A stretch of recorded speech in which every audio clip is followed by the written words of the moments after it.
اوكي كبور ህዝቢ ኤርትራ እዚ እቲ ወትሮ ቀዳም ሰዓት 2 ድሕሪ ቀትሪ ናባኻ ዝፍኖ ናይ ንጋባእ ደቂ ሃገር መደብ ህዝባዊ ክትዕ እዩ ጭርሖና ብጉዳዩ ነቂሑ ቀዳማይ ጸላኢኡ ብምልላይ ዘይተወደበ ህዝቢ ናይ ባዕሉ ጉዳይ ባዕሉን ንረብሕኡን ክሰርሕ ኣይክእልን እዩ ናይ ሎም ርእሲ ወግዕና ስለምንታይ ኢና ንኢሳያሳዊ ምሕደራ ብቐጻሊ እንቃለሶ ዝብል እዩ ቅድሚኡ ግና ሕፅር ዝበለ ብዛዕባ ሎሚ መዓልቲ 8 መጋቢት ስለምንታይ ዓለመለኻዊ መዓልቲ ደቂ ኣንስትዮ ኮይና ክትግበር ተወሲኑ ብዛዕባ ጀጋኑ ደቂ ኣንስትዮ ኤርትራኸ ዝብሉ بحصر زبالة كقرب وابلي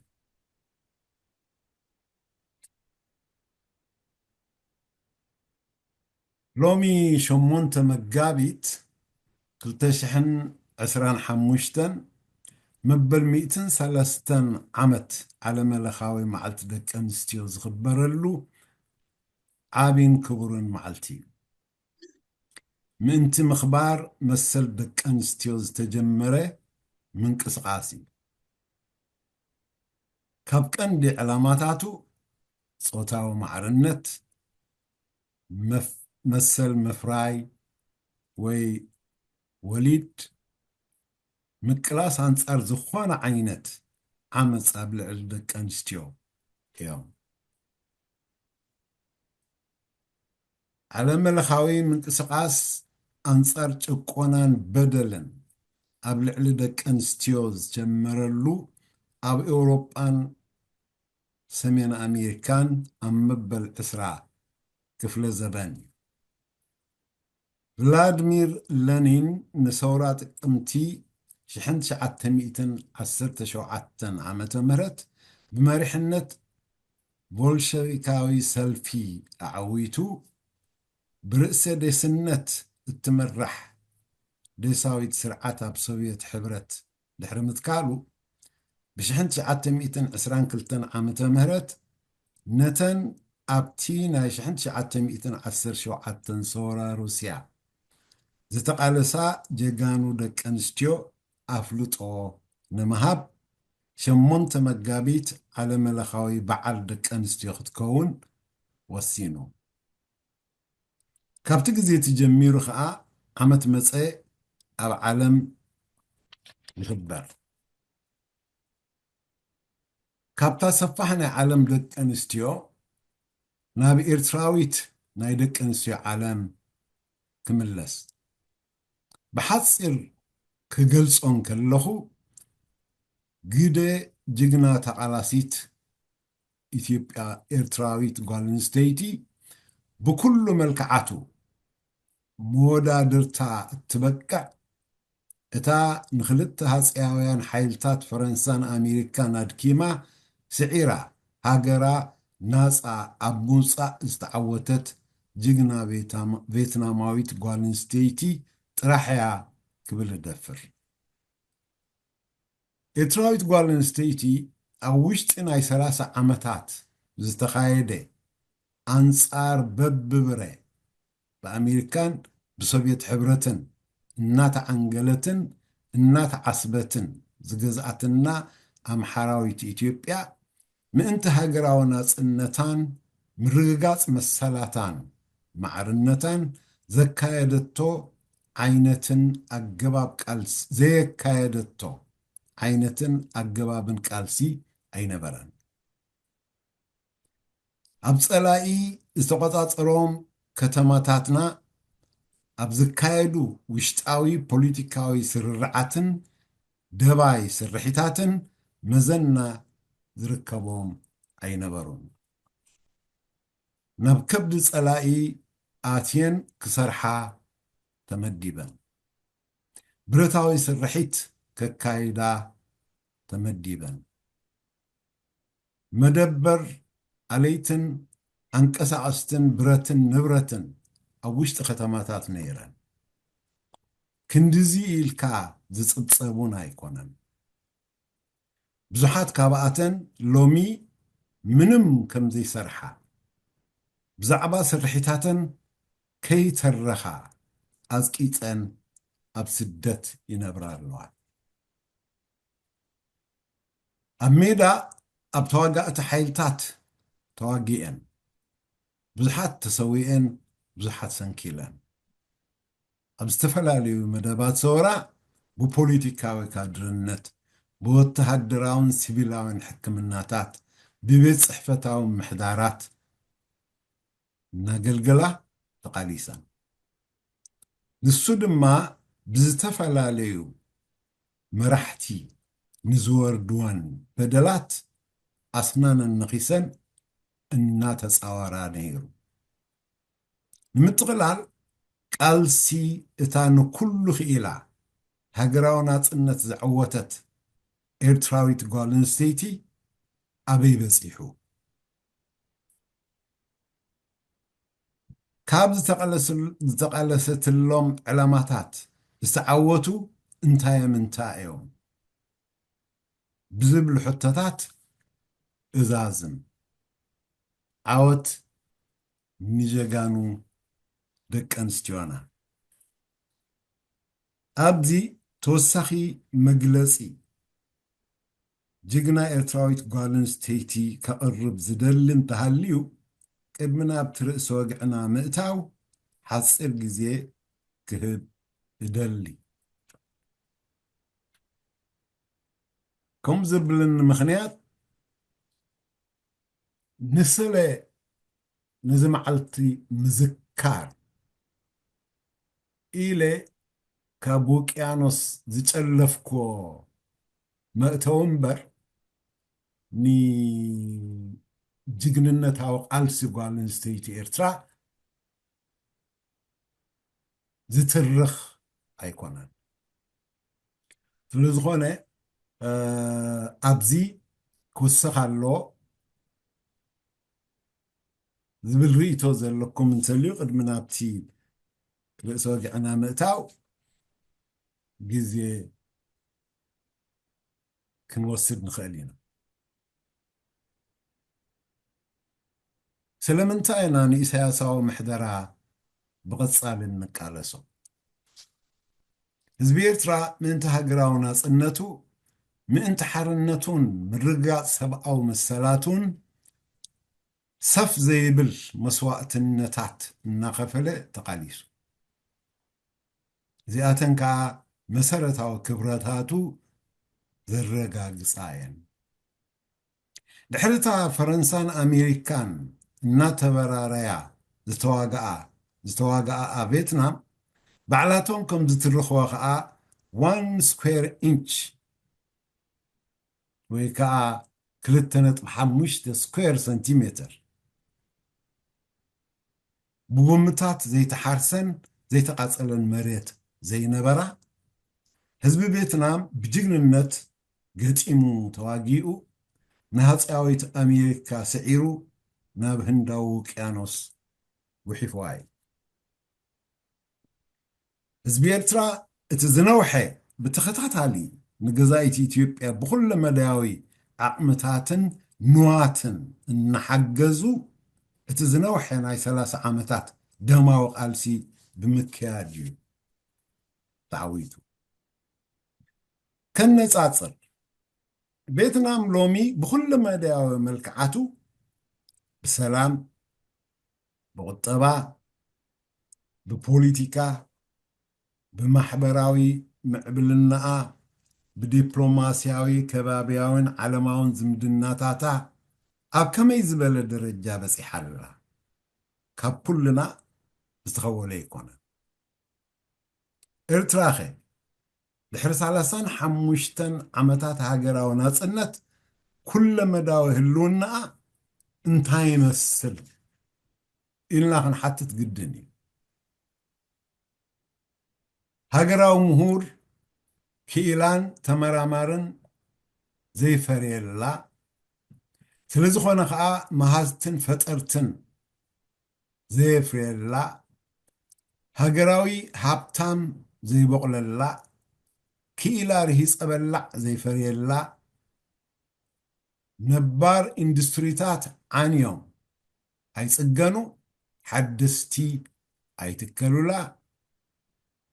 ብብልሽወና ተጠቂዓ ህዝባ ዘይውንናን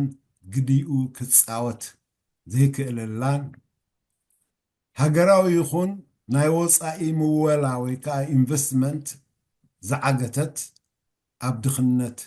እትቕጽል ሃገር ኮይና ኣላ ኤርትራ ኣብ ትሕቲ ምሕደራ ኣይተ ኢሳያስ ሓንጎል ፈጣርነትን ምወላን ደቃ ከይትእክብ ዝመሓለት ኣብ ክንድኡ ሓያል ሓንጎል ደቃ ዓፊና ብብረት ክትሕይል እትግዕር ጭልቅዕ ዘይደረኸ ሓንጎል ደቃ ኣብ ዝሰርሓቶም ውግኣት እናጠጠቐት እትበልዕ ሃገር ኮይና ኣላ እቲ ዘይደረኸ መንእሰያ ገና ብጭልቅዑ እናለብለበቶ ንዕኡ ሓብሒባ እትዕቢ ሃገር ከናዲ ናብ ካልኦት ዓለማት ይብተን ኣሎ ኢሳያሳዊ ምሕደራ እቲ ኣይወሃብ ኣይኽላእ መሰረታዊ ከም ሰብ ምስኡ ተሰሪሑ ዝዓበየን ዝማዕበለን ሰብኣዊ መሰል ኤርትራዊ እዩ ዝጭፍለቕ ስለ ዝኾነ ህዝቢ ኤርትራ ሓራ ኣይኮነን ስለ ዝኾነ ኤርትራ ሰላም ኣብ ውሽጥን ምስ ከባቢኣን ስኢና ኣብ ቀጻሊ ኢሳያሳዊ ዕላማ ንምዕዋት ዝዕላምኡ ተኸታታሊ ውግኣት ትነብር ምጽሕታር ውግእ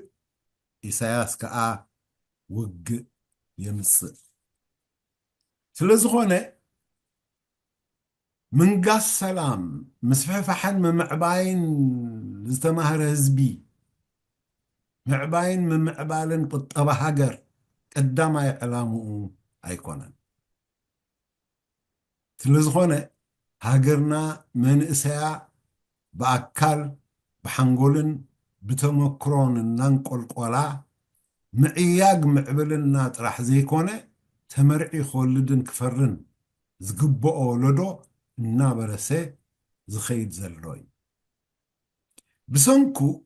ቁጥሪ ህዝቢ ኣብ ክንዲ ዝዓቢ ከንቆልቁል ግድን ኮይኑ ኣሎ ንምንጽጻር ዝኣክል ህዝቢ ኢትዮጵያ ኣብ 1990 47.61 ሚልዮን ነይሩ ህዝቢ ኤርትራ ኣብ 1990 2.003 ሚልዮን ነይሩ ህዝቢ ኢትዮጵያ ብ73 ሚልዮን ወሲኹ እዚ እውን በቲ ኣቨሬጅ 120 ሚልዮን ዝብል ቤዝ ወሲደ እዩ ህዝቢ ኤርትራ ብ1 ሚልዮን ወሲኹ ወይ ከዓ ንሳቶም ከም ዝብልዎ 3.6 ሚልዮን እንተደኣ ኮይኑ ብ1.6 ሚልዮን ወሲኹ based on current population የዛረብ ዘለኹ ስለዚ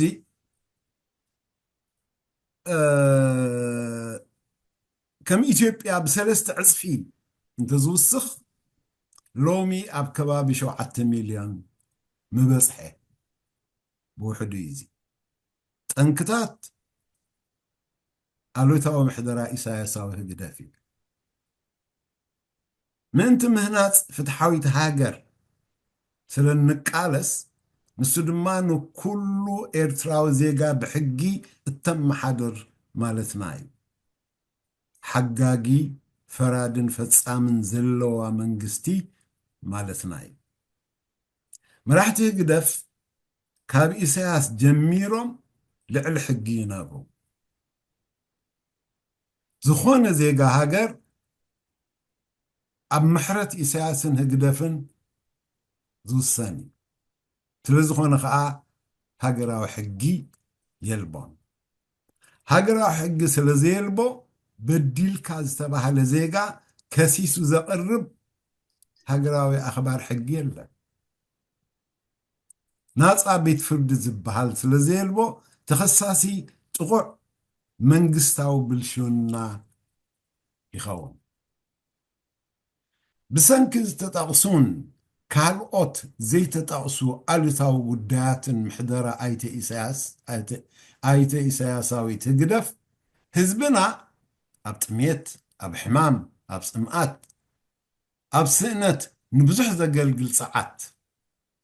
ተሓይሩ ንዝካየድ ውግኣት ከም ዕለታዊ መነባብሩኡ ተቐቢሎ ይኸይድ ኣሎ እምቢ ንውግእ እውን ክብል ኣይከኣለን ኣብ ከምዚ ኩነታት ከዓ ኣይተ ኢሳያስ ከምቲ ልሙድ ናብ ውግእ ተዓጠቕ ተሸብሸብ ይብለሉ ነዚ ክውንነት እዚ እምበኣር ብዓሚቕ ክንካትዓሉ ይግባእ እብል ብኽኒኡ ሓሊፍና ክንከዶ ዝድለ እንተኾይኑ እውን ክንዘራረበሉ ይግባእ በሃላ እየ ምስ ኢትዮጵያ ዝካየድ ምፍሕፋሕን ምፍሕጣርን ኣብቲ ኣይተ ኢሳያስ ከም ወቓዕ ከበሮ ክልቲኡ ልቡ ብክልቲአን ኣእዳው እናሃረመ ደጊም ሓደ ህዝቢ ስለ ዝኾንና ተደሚርና ኢና ዝበለሉ እዋን ብሰላም ክዓርፍ ምኽኣለነ እዩ ዘይዓረፈሉ ምኽንያት መሻርክቱ ኣብ ስልጣን ኢትዮጵያ ስለ ዘይረጋገፀ እዩ ባህላየ ዕንቅፋት ዝበሎ ህወሓት ንቅድም ፀሪጉ ነታ ኣምሓራዊት ኢትዮጵያ ዝተኽለሉ ጥጡሕ ባይታ ዘይምንባሩ እዩ ባህላየ ፀኒልኩም ስለ ዝተኸታተልኩምኒ ኣዝየ ኣመስግን መድረኽ ንገዛ ክፎት እዩ እቲ ዝበዝሕ ወይ ዝዓበየ ኣብ ኩሉ ግዜን ነቕርቦ ክትዓት ተመሊስና ታሪክ ምግንፃል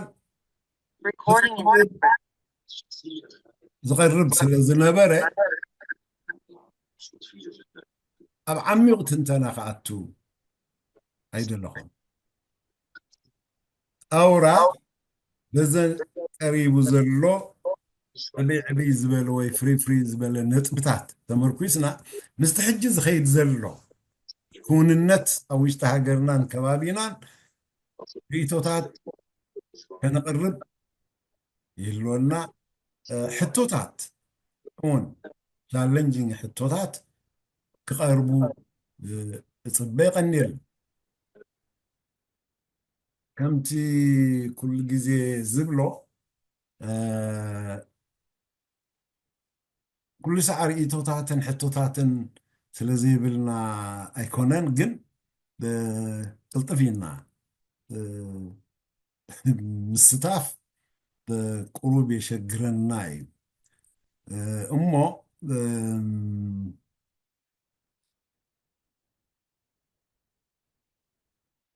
ንገዛ ዝግደፍ ከቢድ ግዝያዊ ኩነታት እዩ ዘሎ ነዘልዒልና ስፍሕ ብዝበለ መገዲ ክንሪኦ ፅበ ስለዝኾነ ከዓ ከምቲ ልሙድ ይናሓፍ እናበልና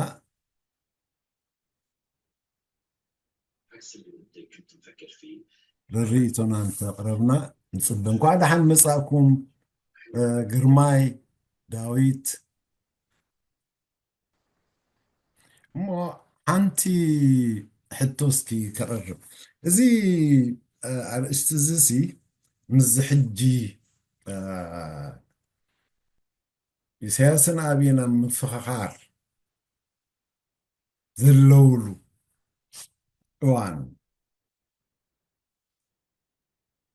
ክልዓል ዝግብኦ ድዩ ወይ ከዓ ክንካትዓሉ ዝግባአና ድዩ ዝብል ሕቶ ከልዕል ደሊ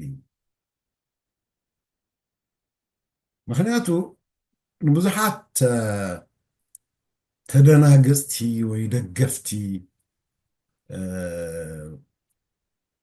ህግደፍ ንኢሳያስ ከዓ ከም መልኣኾም ገይሮም ዝርኡ ኩሉ እቲ ንሱ ዝብሎን ዝኸዶ ጉዕዞን ቅንዕ ኢሎም ስለ ዝኣምኑ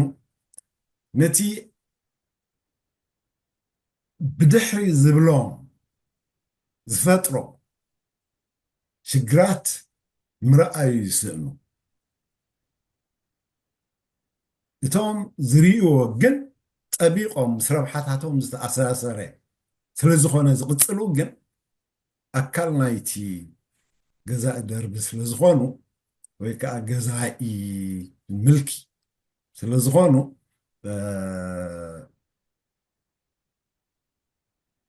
ኣየተሓሳስሙናን ኣየሰክፉናን እዮም ምክንያቱ ክንቃለስ እንከለና ከም ሲስተም ነቲ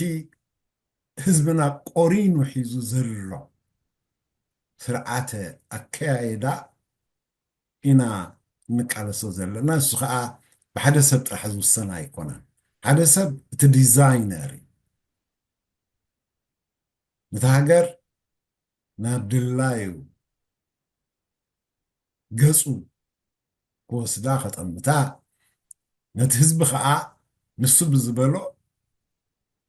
ክጓዓዝ ገይርዎ እዩ in such a way contaminated ኮይኑ እዩ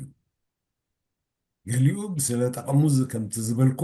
ገሊኡ ከዓ ብሰኣን ንቕሓቱን ታሪክ ኣመፃፁ ዘይምፍላጥን ግን contaminated ኮይኑ how do we decontaminate this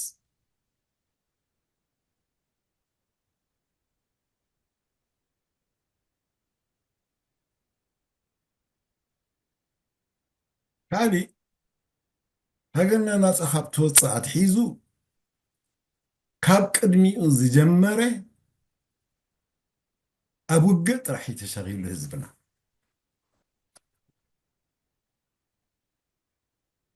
ኩሉ ግዜ ነልዕሎም እዩ ምስ መን ተዋጊኡ ኣበይ ተዋጊኡ ስለምንታይ ተዋጊኡ ነልዕሎም እዮም ህዝብና ምሳሌ ሰላምን ምርግጋእን ክኸውን ዝግብኦ ምክንያቱ ምእንትኡ ስለ ዝተቃለሰ ንሱ ግን ናይ በይኑ ውልቀ ዕላማታት ንኽዓውት ንህዝብን ሃገርን መሳርሒ ገይሮዎም እዩ ዝኸይድ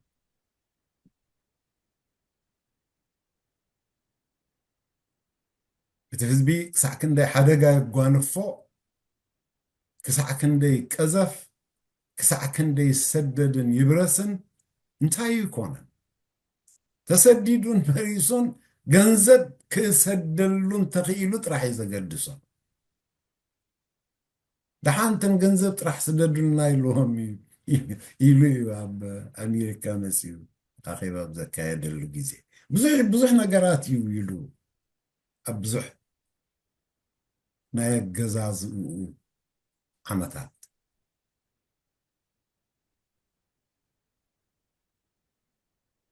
ስለ ዝኾነ ነዚ ኣብ ግምት ብምእታው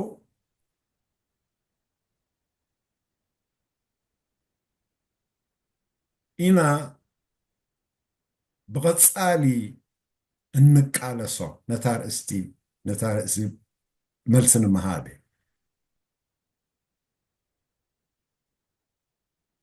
ምክንያቱ ውግእ ስለ ዝፅሕትር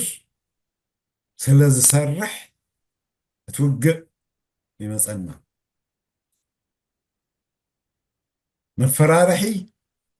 ወለድኻ ኣቦታትካ ሓትካ ኣሕዋትካ ነፃ ዘውፅዋ ሃገር ሕጂ ከዓ በዚ መፂኦም ክብጥቅልዋ ደልዮም በዚ መፂኦም ክወስድዋ ደልዮም ከምዚ ንቆልዓ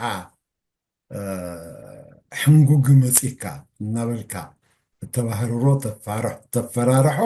ልክዕ ነቲ ህዝቢ ከዓ ከም ቆልዓ እናፈራርሖ በቶም ዝተሰውኡ ደቁ ኣቦታቱ ኣዴታቱ ኣብ ሰሃሮ ክነብር ብተደጋጋሚ የንብሮ ስለዚ ንሕና ክንቃለሶ ብቐፃሊ ክንቃለሶ ግድን ይኾነና ማለት ናት ምድሪ ቤትና ከየፅረና ብዛዕባ ናይ ጎረቤትና ክንዛረብ ኣይንኽእልን ኢና ንነፍስና ከይሓመና ንኻልኦት ክንሓሚ ኣይንኽእልን ኢና ኢትዮጵያ ዝበለት ትበል ኤርትራ ኣብይ ዝበለ ይበል መቐፀልታ ናይቶም ከምኡ ኢሎምስ ምስ ኢምፔሪያሊዝም ኒዮኮሎናይዝድ ኮይንና ሃገርና ናፃ ካብ ሙፃ መተካእታ የለን ኢልና ተበጊስና ተቃሊስና ዘይክፈል ከፊልና ኢና ተዓዊትና እዩ ተዓዊት ህዝቢ ኤርትራ ስለዚ ክመፁ እንተደልዮም ይምፁ ህዝብና ግን ንኹናት ንውግእ ክፀውር ዘኽእል እንግድዓ ክፍጠረሉ ክኽእል ኣለዎ ንቕድም እሱ ከዓ ሓይሊ ጥዕና ህዝቢ ሓይሊ ሃብቲ ህዝቢ ንህዝቢ ብድኽነት ክነብር እናመዝመዝካ ኣብ ርእሲኡ ናይ ፅባሕ ዕዳ ናይ ተወለዶ ዝኸውን እናተለቃሕካ ኣብ ፀያይት ዝሕምሸሽ ገንዘብ ንህዝብና ካብ ድኽነት ናብ ድኽነት እናውደቆ እዩ ዝኸይድ ስለዚ ሕጂ እውን ዘለዎኦ መሳርሒታት ተወዲአን ከቐፅል ዘኽእል ዓቕሚ የብሉ ብሚዛነይ ምክንያቱ ትኸቐፅል ዝኽእል ዓቕሚ እቲ ጉልበት ናይ ተዋጋኣይ ኣይኮነን እቲ ተዋጋኣይ ክሰንቆ እቲ ተዋጋኣይ ክዕጠቆ ዘኽእል ሃብቲ የለን ብኩሉ ወገናቱ ቁስሊ እዩ እዚ ኢሳያሳዊ ምልኪ የቐኒየለይ ኣሜን ثانك يو ممر زرو أنا سي قال لي حطوا قرب لي صبو لك عزي باستمرار الجواب غيركا تمار زتمرري تي تكبرات صراحة اكي محضراناي سياساوي بقبو غيركا تقول تصلحكا نمنتاينا نقالو سو زبل بعلاقه مليسكا يكون رخيبيو كنت تارجت نايزي نغبرو زلنا حجي مميات مثلا بزعبا زار استزيا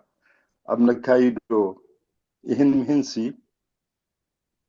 دارجا كلنا نحن بزلنا سياسه فوركي نتسرعات بقبو غيرنا زللنا يون ننوح وانونا بقالس زلنا اينا مالتيو እቶም ኣገልገልቲ ናቱ ባዕልኻ እውን ገሊፅካ ኢኻ ዓይንታይና ክንገብሮ ንኽእል ኢና ምክንያቱ ዓይኖም እናረኣዩ ዝዓወሩ ወላ ሓንቲ ንለውጢ ዘይብገሱ ብገለገለ ጥቕምታቶም ይኹን ወይ ከዓኒ ጎይታኦም ገይሮም ከም ዝወሰድዎ ባራዩናት ኮይኖም ክኸዱ ዝመረፁ እዮም ማለት እዩ الصومون أي فلطون يوم دبل قمت يبلينا أنا يفلطو يوم جن نربحهم ديوم ويكاني ناي تسفى مغرات زخون يكون لوتي خنا متساين خلنا كاوز خفيخ متصلنا زبل فرحي نعو أقل تخوينهم كنو بزمروز يوم مالتيو حجة أنا سي تارجت نحنا حجي كابزي إن كايدو من مياتات سي تارجتنا أنتاي دولو نمن كبتسحت مرت تدل دولو سلمنتاينان سياساوي سرعات نكالسو زلنا زبل ملأختي نمن كبتسحيو تي حسب ما تكاسكي غرب زي أختبرها لنا نمن كبصح هنا ندليو ناب كلته شنخات كبصح بدليو حادن قدامين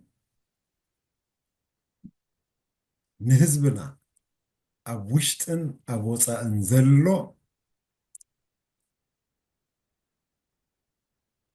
كنحبرو تي زلو هيوت كابيز مصاي تتسديدو زلو مسدادو زقصل زلو كابيز مصاي انتايت روت كوز تتسديدو نوح غزي صنحخا انتايت قندي نبهاغرو كملسو زيكا علي هاغرو ناس اخبوصت نبهاغرو كملسو زيكا علي ناتو بزح قد اختصاوات مخالة نير تمرت له عقمنوات له تمكرو له نيح له حلنا له مس زخلو كملس هاي كعلن أي كإلن كعلن ندحركم خوينو تخجبر زلو دا أنتايو نابزبل كان بس كان كإلمنتي مخنياتو تتأفيو زلو نجر نسوي إذا وش تزلو هزبي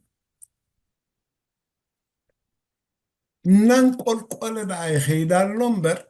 نما عبال زخيد كم زيل دقاقيمو ملك خنا بصحلو سلزل الناي أبز عد زي زي سريحنا لنا أبز عد زي ما يمتئنا لنا وات ايفر متقبري زقربو نجرات نتهزبي زلاقينا عبيت فتح كم زي يكونوا كلالي من تخخيلي مخنياتو اتزلاقي ما إساس مدبات وجئن أمحراويت إثيوبيا مفتعرن مغانو كلال خخيلي بتوم حجي نسوب نايم حرا قلسي بتوم الزهانس أما بيلو بأمريكا خاب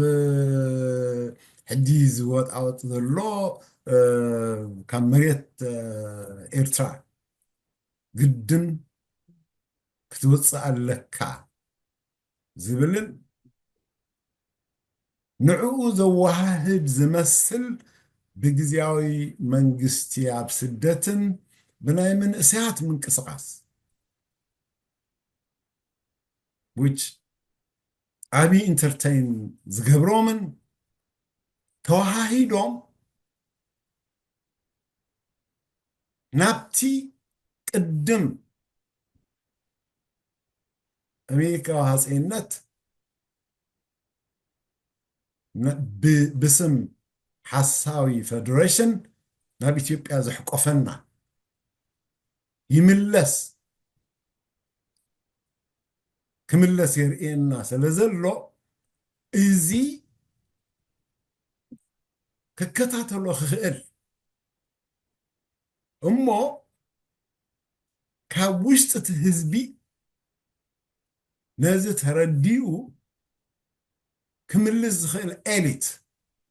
كفرخ خيل منتي لقنا نتي أب سدت ويب دياسبورا سدت نزلو خاء كاب انتهي الجبر وصيو بحقي هاجرون هزبون كاب حماق نابز حمقه كاب كفو نابز خفقه يخدلو أبزلو أوان قال سمعيتاتو اللعايلو كجنفلو زغل مدرخ انت تأتوه إيو بهالاي يقنر لي كالوت ناباي سلزوجها مليسن برتجزا ملس زفتو خناتو بويتي قطاف كايد زخل نالبات خلنا عقابا ملسياي حقان خون آمين جن جزا تحجزت صبغي دقيمة حفا بلالو عفان دي مثلا أنا دا زوردت عندي مثل إنه أوكي كتصل دحريها داويت نتي خطعون كحجزنا هو زخيل هو هذا كابتي كل زختنتنو تسنحكا أنا كل تي أبدقد اللي يكون أوشت دلو سي نزي سرعات زي فلط أمو نحنا لومي كم زي يزي إلنا خنفلطو نتصبه أكالا يبلن أنا كل يفلطو يتصبو غيرو بسدد دلو قدم تسدد ناقون دحرينا تسددو اتنكايدو قاسي سلنتاي نكايدو انتاي تي دلو تسقامات كل شي درجة كلنا ردانا جن أبزر بخا جلي من البات جيجات ردي أخي كون أنا اتي قدامي تسألائي زي بتنتنا تقول تصنعك أساس كوينو وأساس أو السرعات قدامي تارجتنا تناك خونا اللو من البات تي بدكتور عبيدي بإثيوبيا هو زبحال دلو نبحر ديون قالين لهم زلع علولو زلو قدامنتنا نحنا قلنا التسرعات تي نام لايو كخون اللو كوينو درجات تسمعني حجي بنتصر بس بزعبا زا قداي زي انت دا اختبرها في إلكا أبزا وان زي انت دا إثيوبيا مزي فوتو بلو دلا حجين وقي بحرين من مسادو مكوت تصاردو ويقلي توقي تو أبزليلو دلو وان بحدا شنخ زي حدقان هاجرنا يلقون دلو مالتي بتقال أي شنق جن تقول تنتنو زي مسخا بزعبة أساسا وركي وأنا أساساوي سرعة جمة أنت عينة تقول شجراتنا بهاجرنا فتير له زعبة حدقاناتنا نسوم قانون لذي قدامنا تبزا وانزي أنينا ينهبت بالمسألة نبزي وجه أنت أنينا مولع جلس خير كوينوسي نحنا نتي أبي اعتراض له سرعة السياسة وسرعة أمن لا قدام ناس كنوصلها لنا رتبل ويس السو كم كلا أول سيدنا نتينا بهاجرنا بدقة بوتسا إزمة سوزر حدقة نكلا خل زيادة إبراهيم لي تغيل كلام أوكي نقدم داويت كهبومو خمت زبلكو اجرما قد انت زميلس كوينس وبقى يكونن اي ثينك زي امل لي سياني رئي من البات دحري تاشمي كونت نمبر ني داويت عدل كبومو كمل ساي اوكي داويت مرحبا ممرزرو سمع دلو هو صبو كما كأنهم كلهم بصوت زي تاي بعض دلهم سلام زي بالكم كلهم سلام أنا سي حدا أنا عايز اسمع نجرالو أرجع مسناي أمينو كمان تحز خويني يرداني أتي نايتار استي كله قرم غير كاس خا جليس كايا سلسن احنا كم تنحنا نفولتو كم تنحنا نردو سي إذا سلمتاينا نقالسو نزبال كله يردو احنا تردي الناسي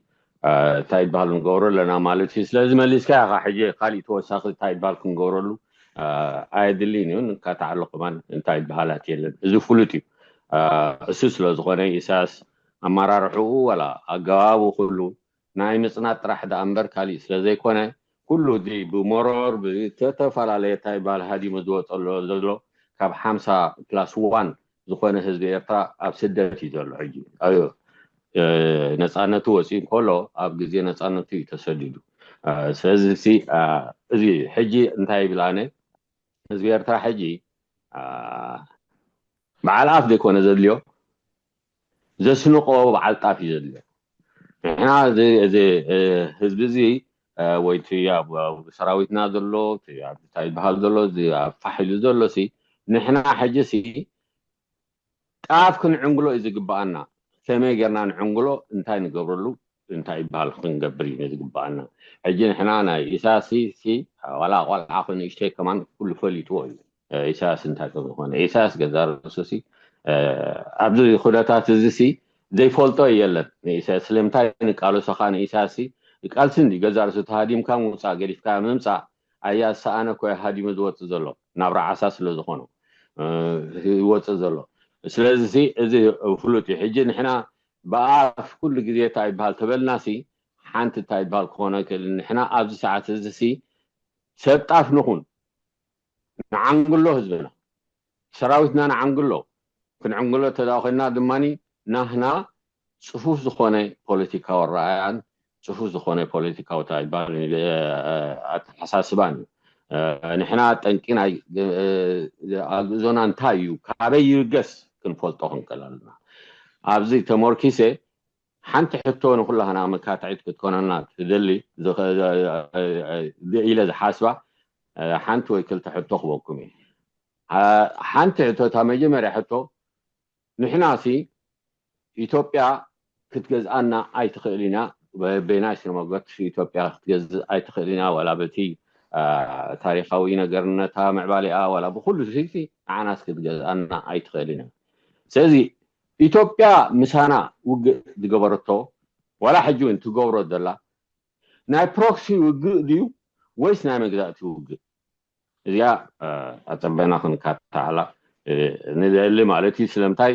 ንሕና ኩሉ ግዜ ኣተሓሳስበና ወላ ኣዘራርባና ወላ ዕላልና ኩሉ ግዜ ንገብሮ ዘለና ኣብ ዞባዊ ኣብ ሓደ ውስን ጥራሕ ኢና ታይ በሃል ንኽእልና ኣስሒና ክንሪኦ ኣይከኣልናና እቲ ኣግዞና ኣስሒና ክንሪኦ ክንመዝኖ መጠን እዛ ሕቶ እዚኣ ብኽረት ክትምለሰለይ ካልኣይ ኣብ ታይ በሃል ኣላ ኣብ ዝሓለፈ ታይ በሃል ዙማት ዝሰማዓኮ ገለ ኤርትራ ኢሳያስ ንኢትዮጵያ ሲ ኤርትራ ሲ ክሕውሳ ኣይደልይን ዝበሃል ኣሎ ኣጂ ነዚ ንምሓሽም ኣብ ገለገለ እንታይ ይብሉ ኢሳያስ ኣይሕውሳኒ ግን ገሊኦም እንታይ ይብሉ ኢሳያስ ንኤርትራ ሲ ከዳኽማ ይደሊ ፋሕፋሕ ከብላ ይደሊ እምበሪ ፋሕፋሕ ምባልን ምሕዋስን እንታይ ይፍልልዩ ክርዳእን ስለዘይከኣለ እዚኣ ኣፀቢዕና ክንዛረበላ ኢሳያስ ሕውሳ ድዩ ኣይክሕውሳን ኢሳያስ የፅንታ እዩ ዘሎ ኣፅኒትዋ እዩ ዘሎ ፋሕፋሕ ከብላ ኣሎ ፋሕፋሕ ከብላ ይደሊ ዘሎ በቲ ሓደ ወገን ካገለብለኻ ኢሳያስ ክሕውሳ ዘይኮነሲ ዓቢ ስለ ዝርኢ እዩ ንዓዕብዮ ስለ ዝርኢ ነብሱ ብዓቢ እንታይ ይበሃል ክዕብል ስለ ዝደሊ ኣበይ ተዓቢ እንታይ ተዓቢ ንምሕዋስ ድዩ ኣይምሕዋስን ኣይትሕዋስን ክሕውሳ ይደሊን እናልካ እንደገና ከዓ ዓቢ ስለ ዝደሊ ክትብል ከለኻ እዚታት ሲ ከነብርሆ ይግባአና ኣረዳድኣና ሓደ ክኸውን ኣለዎ ስለዚ ሲ ኣብዚ እዚኣ ድማኒ ገዛ ርሱ ሲ ንሕና ኢሳያስ ኣፈወርቂ ባዕሉ ዓዊሉ ኣነ ንዓ ሓላፍነት ንዓኻ ሂበካ ኣለኹ ንስኻ መርሓና ክብሎ ከሎ ምሕዋስ ዘይኮነን እዚ እንደገና ድማኒ ኤርትራን ኢትዮጵያን ሲ ክልተ ህዝቢ እዩ ዝብል ኢሉ ዶብ ክነፅግን ገደብ ክንከሎ እዚ ሲ ምሕዋስ ድዩ ኣይምሕዋስን ገዚታት ርኢና እንታይ ይበሃል ንግበር ታሳብተይ መጨረሻ ክውስኻ ደሊ ንሕና ሲ ንዓና ብደይድሌትና ኢና ኣብ ዘይድሊ ፌደሬሽን ኣቲና ሕጂ እውን ኣብ ከምኡታት ከይንወድቕ ሲ እንታይ ክንገብር ኣለና ኣብዚ ሰዓት እዚ بزيادة أبزا ساعات زيادة حجي ورا وجو قلبلت بحالالو زمت بأبي يلن كمت انت داخوينو إساس نايتي ناي مصنات ناي موداتا زور تريزولو سراوتنا نمتفائن حزبنا أبرموس كنتات مكالا خليه بلو زي كالا خل هاجر أبرموس كنتات كقبرس للدلدلو أبزا ساعات نحناسي كلا ولا تخلو تقالسنا أجرينا أبزا ساعات زيادة انتاي كنقبر قبأنا نحنا وجه تتوكل بلو نخلدو نخيلنا نخيل تداخلنا خاني انتاي كما جرنا تنجبروا لنا ابزيتات انت تزاربنا زحاشي يا حتى يكون كم انتاي بالي امالي Thank you, Davito.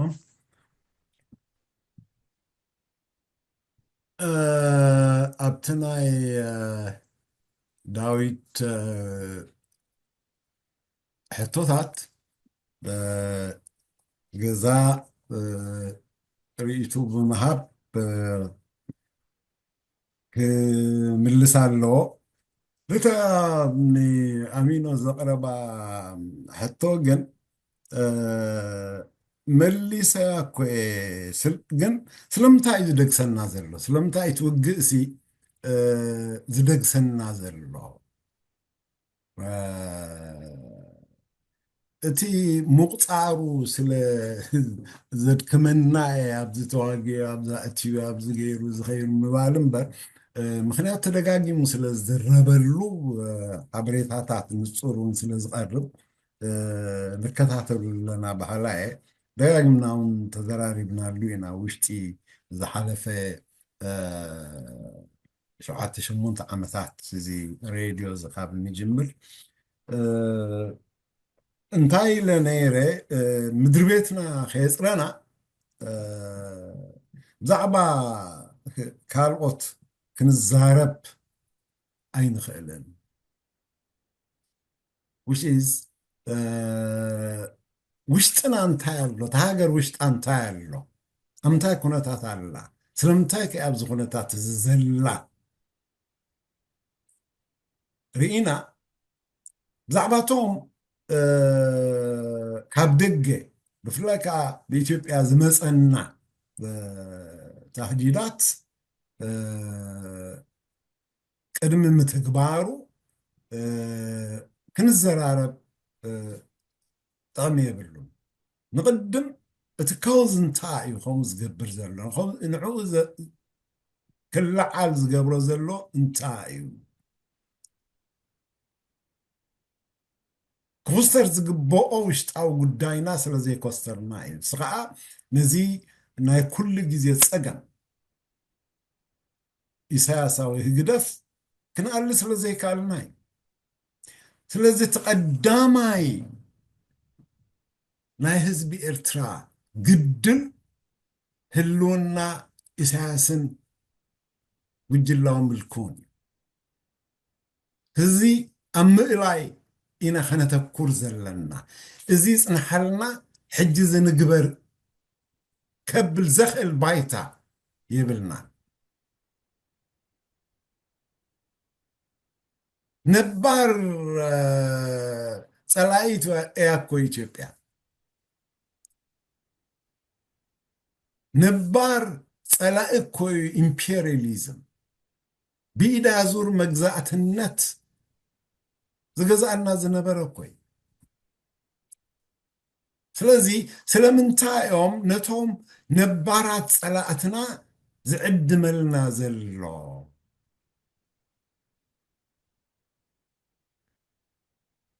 إلنا نتعدم زلو نتبشجر زتونا زلو نتقصانت كليونا زلو حزبنا أبز كل صجمات كنت أصدق أنا حنا زبصح زلو انت زي الجسنا مدهانيت كنرخبلو ينخلنينا قالسنا بوليتيكاوي مخنياتو زحيله بوليتيكاو الدباس اللي زغونه إذا بقدام نتكد محجون قلتنا نيرناينا بوليتيكاو الدباس زي مرحو زغونه يخون قالسي تعواتي يكون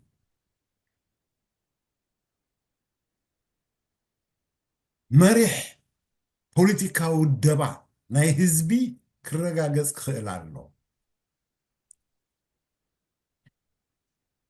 ሌድዋን ናይ ቪየትናም ሲ ቃልስታት ዝዕወቱ ሓቀኛ ስለ ዝኾኑ ይኮነን ኢሉ እንታይ ደኣ ቅኑዕ ህዝባዊ ኣወዳድባ ክመርሑ ዝኽእሉ ጥራሕ ወይ ከዓ መሪሕ ፖለቲካዊ ውድብ ክሰርሑ ንዝኽእሉ ጥራሕ ምክንያቱ ብፖለቲካ ዝሓየለ which is ስትራቴጂኡ ዝሓንፀፀ ብኸመይ ኣብቲ ስትራቴጂ ይበፅሕ ንስትራቴጂኡ ይዕውት ከዓ ክጥቀመሎም ዝግብኦም ታክቲክስ ክሰርዕ ዝኽእል ኣብ ፖንዛት ከዓ ከተግብር ዝኽእል መሪሕ ፖለቲካዊ ውደባ ምዝሰርሑ ጥራሕ እዮም ይብሉኒ ብኡ ከዓ ተዓዊቶም ቪየትናም ስለዝኾነ ንዓና ከም ህዝቢ ንሃገርና ከዓ ከም ናፃን ልኡላዊትን ሃገር ክትቅፅል ፀገም ክንኣልዮ እናኽኣልና ዘይከኣልና ኢሳያሳዊ ምልኪ ንሱ ብዘጋውሖን ብዘጋንኖን ኣገባብ እዩ እቲ ናይ ከባቢና ሽግራት ናባና ዘንባሕቑ ዘሎ ስለዚ ብንጹር እውን ኢለ ነይረ እዚ እንተገበርና ዶ ይሓይሽ ሎሚ ወይስ እንተተቐደምና ኢልና እንመርፀሉ ይኮነን ኢለኮ መሊሰ ዓንተወይ ስለዝኾነ ንጹር እዩ እቲ መልሰይ ክብለካ ኢለ ኣብዚ ዳዊት ዘቕረቦ እንታይ ኢሉ ዝሓትት ዘሎ ሓደ ኢትዮጵያ ከተካይዶ እትደሊ ውግእ ባዕላዊ ኢትዮጵያዊ ባዕላዊ ውግእ ድዩ ወይስ ከዓ ፕሮክሲ ምስሌናዊ እዩ ንኻሊእ ወኪላ እያ ክትዋጋእ ትደሊ ዘላ እዩ ተኻልኣይቲ ከዓ ኢሳያስ ንኤርትራ ናብ ኢትዮጵያ ክሕውሳ ኣይደልን እዩ እዚኣታ ቀንዲ ሕቶ ኮይና መግለፂታት ዘቐረበላ እውን ኣሎ ገሊኦም ዓብይ ወይ ዓባይ ዝደሊ ኢሎም ይምልሱ እሞ እቲ ዓባይ እቲ ዓብይ እንታይ ማለቶም እዩ ከዓ ኣየብርሁም ይብል ዕቑባይ مرحبا بزرگ تسمع لهم ፅቡቕ قلم صبوغ تزعباس نصورهم فلوطن نديو كل جزء نكاتعلو كل جزء نزاراربلو نمايطلو ጉዳይ ነው ና ኢሳያስ ጉዳይ ስርዓት ኢሳያስ ትማረ ነይሩሎም ጽባሕ ኩሉ ዳይ ኩሉን እንድዒ እቲ ክንቃለሶ ንኽእል ኣጋባባት ንሕና ብዓቕምና سبكو كابينة حبام سيديو لو تخمس زخل الحرف بتعقمنا سني كنجبر نخل نجبر لا بجنسينا ما يتعلنا أنت تخيلوا زي ما يتطلنا بزبنا كبر صح مو حزبنا خا كابتشي زلنا مرقص تبقيسو أنت عينة سكون تخص دخل من غاحن حفنا مبالني كان كنجبر نخل والحنتي سيت ودعنا تكون النت ودعنتن كوننتن مش تفلت تراحيو ازيك قبر خلي ازيك قبر هيكلني اتبل مالتو إساس أفوركي كابتي نسو بين سلطان حيزو نهزبنا شافليو حيزو كابزولو لجزيات حيزو سب زهرب علو كودب زخل ودب علو نهزبنا ملغتي كهب زخل ملغتي يهب علو ني حبار كنا بحبار دمسنا كنسمع له تسفخ نقول نخل اي بقعنا اي كألنا اي بق نتي بقعتنا دخوم مخانو دما كنأمر له خنقلا لنا هلا تعملنا له طرحنا خانا قبل تكسبون نخل ኣብዚ ተበጊሱ ሓዋዊሱ እንድቲ ትሕትታት ዝመፅእ ዘሎ ኣብዚ እዋን እዚ እቲ ትማሊ ኣብይ ምስ ኢሳያስ ኮይኑ ኢድ ንኢድ ተጨባበጠ ዓሰብ ክማቐል እየ ዝበለ ንኤርትራ ክመርሓ ዕድል ዝተዋሃቦ ኩሉ እዚ ክውን ኮይኑ ንሕና እዚ ዝግበር ዘሎ እዚ ከበሮ ዝውቃዕ ዘሎ ናይ ውግእ ከበሮታት ኣብ መንጎ ኤርትራን ኣብ መንጎ ኢትዮጵያን ንኸይካየድ ዓብ ፃዕሪ ክንገብር ክንክእል ኣለና ኩናት ንማንም ሰብ ዝጠቅም ኣይኮነን በዚ ይጀመር በቲ ይጀመር ወኢሳያስ ይፃሕፍሮ ኢሳያስ ትማሊ ምስ ኣብይ ዝኾነ ይኹን ዘረባ ተባሂሉ እንድዩ ብዘየገድስ ዋላ ኣብይ ዲ ከበግሶ ዝሕጂ ዝረአ ዘሎ ኦብቪየስሊ እቲ ዝኸይድ ዘሎ ኣብይ መምሕዳር ኣብይ ብምሉኡ ዓዊሎም እንዳዕድዖም ዓሰብ ክንሕዛ ኣለና ንብሎ ዘለና እዩ ተተኻኢሉ ከዓ ድሕሪ ዓሰብ ስርዓት ኢሳያስ ክንቅይሮ ኣለና ዝብሎ ዘለዎ እዩ እዚ ንኽሕድ እንድሕር ኮይንና ኣይ ቲንክ የለናን ማለት እዩ ሕጂ ንሕና እቲ ክንገብሮ እንኽእል ብዓቕምና ሰላም ኣብዚ ህዝቢ እዚ ጓረፍ እዩ እዚ ውግእ እዚ ዝለዓል ዘሎ ናህሪ እዚ ዝኸይድ ዘሎ ናይ ውግእ ከበሮታት ዝድሰቕ ዘሎ ነዚ ደው ኣብ ምባል ብኸመይ ክንሰርሕ ንኽእል እዩ ተዘይኮይኑ ውግእ ምስ መፀ ኢሳያስ ኣሎ ኣብ ስልጣን ኣሎ ኦኬ ዋላ ደልዮ ድዩ ኣይደልዮን እዚ ብዘይገድሲ ማሊ ምስ ኣብይ ነይሩ ድዩ ኣይነበረን ድዩ ብዘይገድስ እቲ ንፈልጦ ኮይኑ ስኒ ውግእ እንድሕር ተላዒሉ ግን ውግእ ንኽልቲኡ ህዝቢ ጠቓሚ ኣይኮነ ንኽልቲኡ ህዝቢ ዝጠቅም ካብ ዘይኮነ ንሕና ብእኩብ ደረጃ በቲ ዓቕምና ክገብሮ ዝኽእል ከነስምዖ እንደሊ ንሕና ንዩናይትድ ኔሽን ድዩ ንመንግስቲ ኣሜሪካ ድዩ ንዩሮፒያን ዩኒየን ድዩ ንኣፍሪካን ዩኒየን ህዝቢ ኤርትራ ኣብ ደገ ዘለና ህዝቢ ኤርትራ ኣብ ውሽጢ ዘሎ ናይ ዝኽልተ ህዝብታት እዚ ምውጋእ ኣድላይነት የብሉን ኣብዚ እዋን እዚ ውግእ ንማንም ዝጠቅም ኣይኮነን ኢልና ንህዝቢ ቅድሚ ዝውግእ ዝመምፅኡ ነዘን ዓላማት እዚኣተን ሓያላት ሓላፍነት ወሲደን ደው ከብልኣሉ ዝኽእሎ መካኒዝም ክንፈጥር ክንክእል ኣለና ውግእ ምስ ተፈጥረ ዝኾነ ይኹን ምስ ሞተ እንታይ እቲ ጥቕሙ ኢሳያስ ኣብ ስርዓት ኢሳያስ ስለ ዝነበረ እኮ እዩ ተበልኩ ኣነ እቲ መንእሰይ ምስ ሞተ ማለት ድዩ ንስርዓት ኢሳያስ እኮ ኣሎ ክውን እዩ ኣብኡሉ ስርዓት ኢሳያስ ንሕና ኣይከኣልናን ስርዓት ኢሳያስ ክንቅይሮ ነቲ ዘይምኽኣልና ኣሚንና ህዝቢ ኤርትራ ሰራዊት ናይ ኤርትራ እዚ ዝድሰቕ ዘሎ ኩናት ንዓኻ ጥቕሚ ኣይኮነን ጥቕምኻ እቲ ስርዓት ኣብዚ ውግእ እዚ ከእትወካ ዝኽእል ዘሎ ስጉምቲ ክትወስደሉ እትኽእል ኣገባባት ፍጠር ክንብል ክንክእል ኣለና ተዘይኮይኑ ሓደ ነፂግና ንሓደ ተቐቢልና ንኸደሉ ምክንያት የለን እቲ ሃገርና ስርዓት ኢሳያስ ሎሚ ድዩ ፅባሕ ድዩ ስጉምቲ ተወሲድዎ ድዩ ብሕማም ሞይቱ ድዩ ክቕየር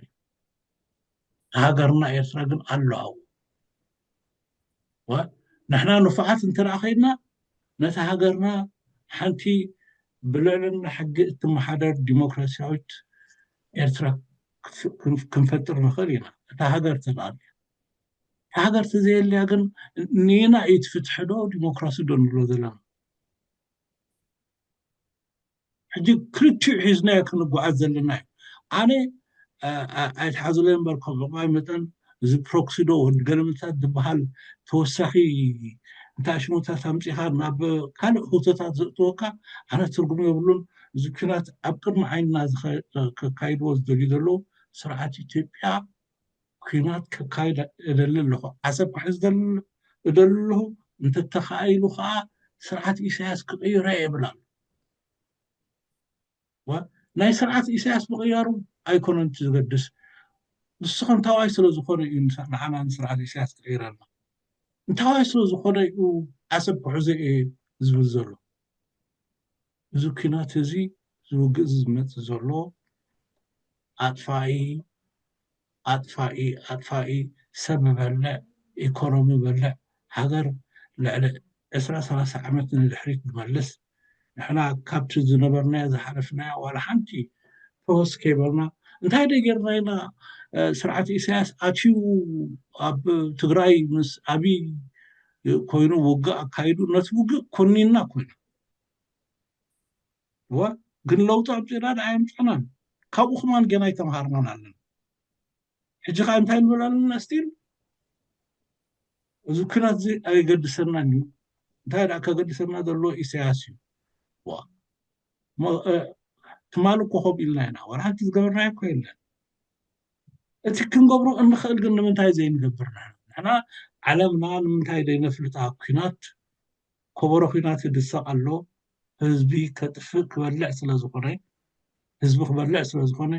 እዞም መራሕቲ እዚኣቶም ትማሊ ሰላም ዝተባሃሉ እዞም መራሕቲ እዚኣቶም ትማሊ ካትም ኣብ ነንሕዶም ዝተኣታተዉ እዞም መራሕቲ እዚኣቶም ኖበል ፒስ ፕራይስ ዝተዋህበ ሓደ መራሒ ሕጂ ከዓ ንህዝቢ ንምጥፋእ ዝዕጠቑ ዘለዉ ብምዃኑ መጠን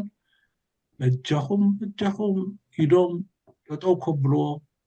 ናብ ውግእ ንከይኣትዉ ኢልና ንሕና ፃዕርና ክንጉስጉስ ኣለና ብኸመይ ንጉስጉስ ኣይ ቲንክ ተንዛረብ ዝበለፀ ነይሩ እንድሕር ኣብ ሓደ መስመር ኣዲና ኮይና ህዝብና ክሰምዓና ኣውራ ናብ ህዝብና እቲ መልእኽቲ ክኸውን ዘለዎ ህዝብና እዚ ውግእ እዚ ንዕኡ ኣድላይነት ከምዘይብሉ ህዝብን ሰራዊትን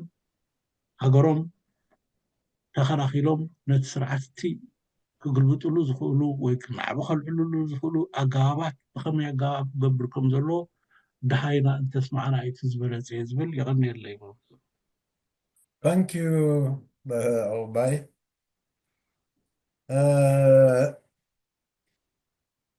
ወል ከምቲ ኣቐዲመ ዝበልኮ ኣብዚ እዋን እዚ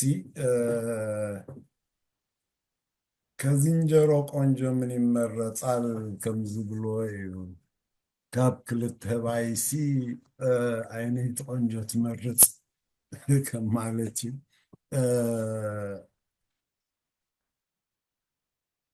ብሰንኪ እቲ ነባረ ሕማም ናይ ኢትዮጵያ ከም ተቐዲመ ዝገለፅኮ እናደገሰ ዝመፅእ ዘይክዓርፉን ማዕረፊ ካሊእ መገዲ እናሃለወ ኢግኖርድ ኮይኑ ዘሎ ንሱ ከዓ ፐርሰናል ዕርክነት ኣብ መንጎ ኢሳያስን ኣብይን ተፈጢሩ እንታይ እዚ ዕርክነት እዚ ንረብሓ ክልቲኡ ህዝብታትን ሃገራትን ዝተሰማማዕኩምሉ ዝፈረምኩምሉ እንታይ እዩ ዝሓትት ህዝቢ ዘይብሉ ምክንያቱ ብኣፉ ዝተለጉመ ህዝቢ ኢልና ንገልፆ ኣለና ኩሉ ግዜ ርእቶታቱ ክህብ ዘይክእል ሕቶታት ከልዕል ዘይክእል ህዝቢ ኢልና ንገልፆ ኣለና ኩሉ ግዜ ስለዚ እዚ ናይ ኢሳያስን ናይ ኣብይን ዝገበሮ ስምምዕ ክትሪኦም ከለካ ብሓደ ህዝቢ ሓንቲ ሃገር ኣብይ ዝመራሕ እያ ካልኣይ ትማሊ ኣብ ዝሓለፈ ፈነወና ጠቂሰዮ ነይረ ካብ ተደሚርና ናብ ግፍዒ ተፈፂሙና ኣብ ትሕቲ ዝብል ኣርእስቲ ትዝክርዎ ኢኹም ኣይከሰርናን ኢሉ ንኩሉ ደምሲስዎ እንደገና ሕጂ ግፍዒ ተፈፂሙና ኢሎም ክዛረቡ ኩሉ ግዜ ናይ ብሓቂ ብዛዕባ ዝብሎ እቲ ህዝቢ ሳዕ ክንደይ ተዓሽዩ ስዕቦም ስለ ዘረጋገፁ ክሳዕ ክንድቲ ፖለቲካሊ ኮንሽስ ዝኾነ ፅሑፋት ወይ ከዓ ሰባት ከቐርቡ ኣይግደዱን እዮም ጥራሕ ነቲ ንሳቶም ዝብልዎ ይክብልዎ ዝደልዩ ዓውይሎም ጎርኦም ክሳዕ ዝጭደድ ዘጋውሑ ሰባት እዮም ዝምድቡ እንተዘይኮይኑ ውድእቲ ነገር እያ ኦኬ ካብ ተራኸብና ክልቴና ብሰላም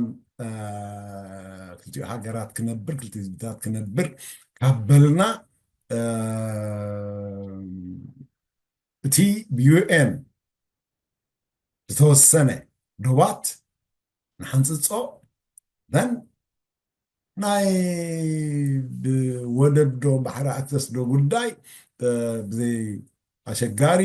ነገር ንክልቴና ረብሓ ክቕፅል ይኽእል እዩ ሲምፕል ክኸውን ምኽኣለ ነይሩ ኢሳያስ እቲ ዶብ ክሕንፀፅ ኣይደለዮም እቲ ዶብ ክሕንፀፅ ኣይደለዮም ኣብ መቐለ ብዘካየዳ ኣኼባ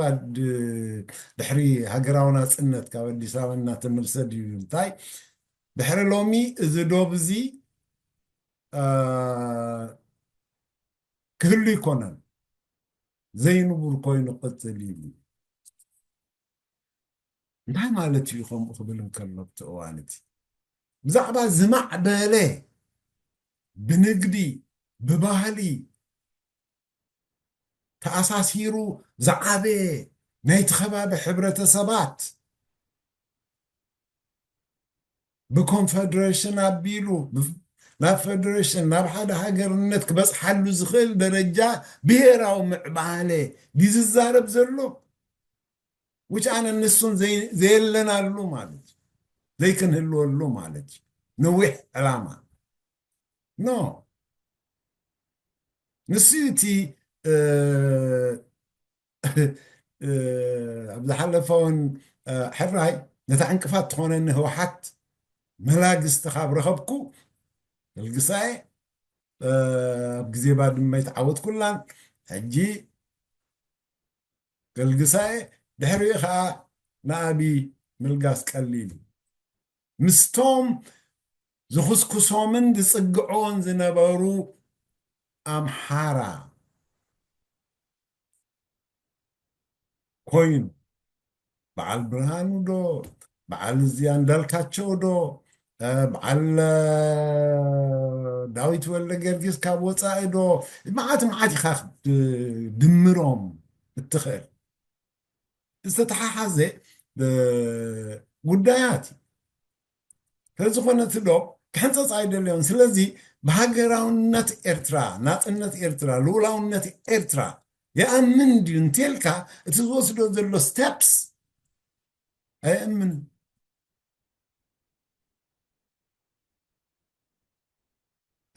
دحر حد هزبينا كسرنا وانتاي أجهيدو عين تفتيتو أغلبنا هارم حقوسو زقلس قالو جيزي انتاينا غنبل كالي ترقوم كانوا سألو نفتن تخيلوا زنقرنا زلو نخو مالتي يكونن كنبل نخيل وو خالي اخقبر سلز دلي خنبل نخيل نمن دعلو موتكم زبل ملخ تزحلف اللزرلو نما حرانا متعش شعب نما حارا خاب إرتراويان نلعلي نتم كولن نبوليتيكان تنتينو مفلتوها ስለዚህ ኣብ ርእሲ እዚ ኢሳያሳዊ ምልኪ ምሕረት ብዘይብሉ ኢና ክንቃለስ ዘለና ንሱን ከሎ እትነብር ልኡላዊት ሃገር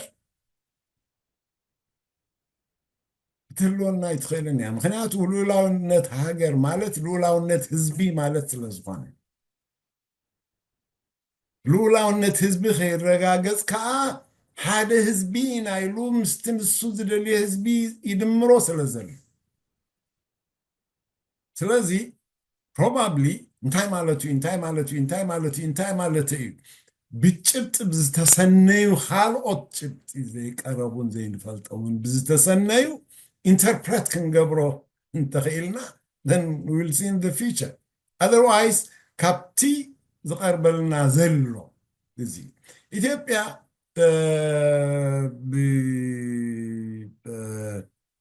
ፕሮክሲ ምስለንነት ድዩ ኢሉ ዝሓተቶ ማንታ እዩ ኢለ ዝምልስ ኣነ ኩሉ ናይ ኤርትራ ጉዳይ ካበይ ጀሚሩ ጣልያን ብእንግሊዝ ተሳዒሩ ካብ ዝወፀሉ ጊዜ ይጀሚሩ ሽዑያ ኤርትራ መደበር ቃኞ ስቴሽን ናይ ኣሜሪካ ኮይና ኣሜሪካ ከዓ በታ ዝኮስኮስዋ ሃገር ኢትዮጵያ ቀይ ባሕር ምቁፅፃር ክትሕዝ ገይሮም ሕጅና እውን ምለስ ዘለና ይመስል ኩሉ በአሜሪካ ዝቀርብ ይኹን ብአብይ ዝቀርብ እዚ እቲ ምሓራ ናይ 3000 ዓመት ኢትዮጵያ እናበሉ ዝቕዝምሉ ታሪክ እዩ ስለዝኾነ ሓድሽ ነገር ኣይኮነን ግን እቲ ሓድሽ ነገር ናይ ዝኸውን ዘሎ ብክልቲኡ ሓጋዚ ስለ ዘለዎ እዩ ብዝኾነ ይኹን ምኽንያት ኣብ ቀርኒ ኣፍሪቃ ዝተኣማመኑላ ሓይሊ ኢትዮጵያ ገይሮም እዮም መፂኦም ኣዕብዮማ ከዓ and you can imagine 600 ካብ ኣሜሪካ ዝወሃብ ኤድ ንኣፍሪቃን ኢትዮጵያ ወሃብነ እዮም 100 ሚልዮን ንኣፍሪቃን ተደኣ መዲቦም 60 ሚልዮን ናብ ኢትዮጵያ ክመፅእ እንከሎ 4 ሚልዮን እቲ 4% which is 4 ሚልዮን ናብ 53 ሃገራት ናይ ኣፍሪቃ ወይ ከዓ ናብተን ምሶም ይፅጋዓን ዝብሎን በልኳ መን ነይሩ ዘይ ክምፅወት ዘይደሊ ይምቀል ማለት ክሳዕ ክንዚ ኢንቨስት ዝገበሩላ እዮም ኣብ ርእሲኡ ምስልጣን ኣሎ ምስልጣን ሰራዊት ኣብ ርእሲኡ ምዕጣቕ ኣሎ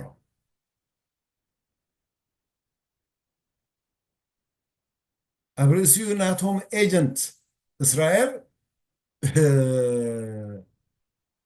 እምብሓኽላ ኢላ እቲ ሃገራዊ ስምዒት ክሓድሮ ኣይክእልን እዩ ዝበልዎ ጓሳ ክፍሊ ናይ ኤርትራ ኣሰልጢና ጀባን ምጥፋእ ዝተቃለስትሉ እዩ ካብኡ ቀፂሉ ከዓ ንኢሳያስ ኣፈወርቂ ሓሲባ እያ ንምንታይ ኢና እንፈርሖ እቲ ሓቂ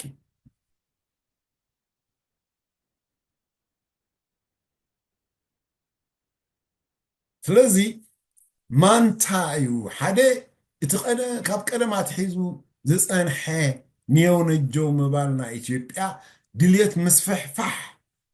ንግስነት ከምዮም ነገስታት ንኢትዮጵያ ንባዕላ ክሰርሑ እንከለው ንኩሎም ቶም ነገስታት ኣብ ከባቢኦም ዝነበሩ ንጉስ ሸዋ ንጉስ ጎንደር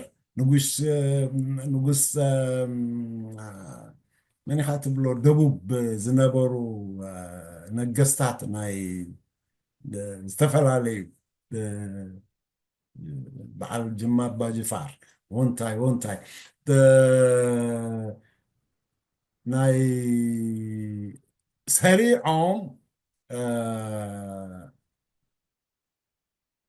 يوم بمحز من ليك ንጉሰ ነገስት ዝተባሃለ ኮቶም ነጋውስ ኣብዚ ዘለዎ ግዛኣታቶም ሒዞም ናብቲ ማእከላዊ መንግስቲ ክግብሩ ስለዝተሰርሐ እዩ ናይ ነገስታት ንጉስ ዝብል ስም ተዋሂቦ ንጉሰ ነገስት ዘኢትዮጵያ ስለዚ ኤርትራ مسفحفح سلازي كألو يا ولا قدمي اليان مو ني إرترا خم هاجر محزون كسعب أصفحفحهم هاجر كسرحي كألو نار تحت إثيوبيا دحريو خا ببوتهم حيزهم كنبرو من ليك مستليان بوجه على زجبرو سم معيت تزازيمو دحريو حداشن عالم التقاطر بريتين أحني عالم التقاطر أمريكا مسيا حنت خابتن very important بوتاتات كمن نبلو باب المندب روح إحبحرن تقاطر هاجر in the hinterland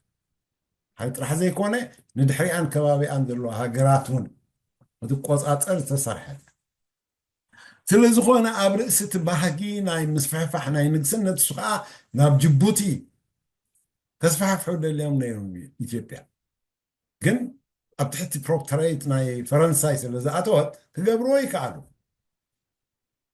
سومالو انكم جناي تخالا لحد زر أوغادين راح يزوم تريفهم سياد بارجن أوغادين زر سومال سومالي لوج خفيتو أن تتذكروا كل التجيزي هذا جزء أمان عندهم زمرحو وجء مقادشوا أتيو زت فامي سعرامي كلايك نايس سبعان شو عتن روسيا كالوت هاجرات بروسيا زتق على لا عسرت شدش تشح ناي كيوبا سراويت حزام سعرهم ماني سومال لكساب دردا توضات إيرومو زنبارو سومال مالتي سلازي اتنا مسفح حلنا أرجيت تي موائل أمني أم زنبرو زبلني زحلفة وانسوي نيرو إزي نيرو حجي نعون مبربار عندنا حجي نساتهم أبي قصلوا أمريكا خان عوتم مشاكل زلات مسل which makes it a proxy war عند حرب أمريكا تدقف كوينا مالتي أنا قل من تايو بتي أومن إبل مالتي سلازخونه تحطو زمس زلون تايو أفافي زقبرو نجر أبكم زأمسل لخونتات ني ملكاوي ملاخي إساس نقدم كنريو يقبع بيوز بالحطوي إذا بالأنا مخنياتو إتي تمن زمس على نازل دمو يساس الزخان انت زي كون كم تزبلكو بزحم عرف مخنياتات نيرويو حبيركا كتنبرلو الزخل ربحها ان كان هبان كبهارلو الزخل معرف نيرويو مليو هيدا ليون فلزيك قالوا يكون هيدا ليون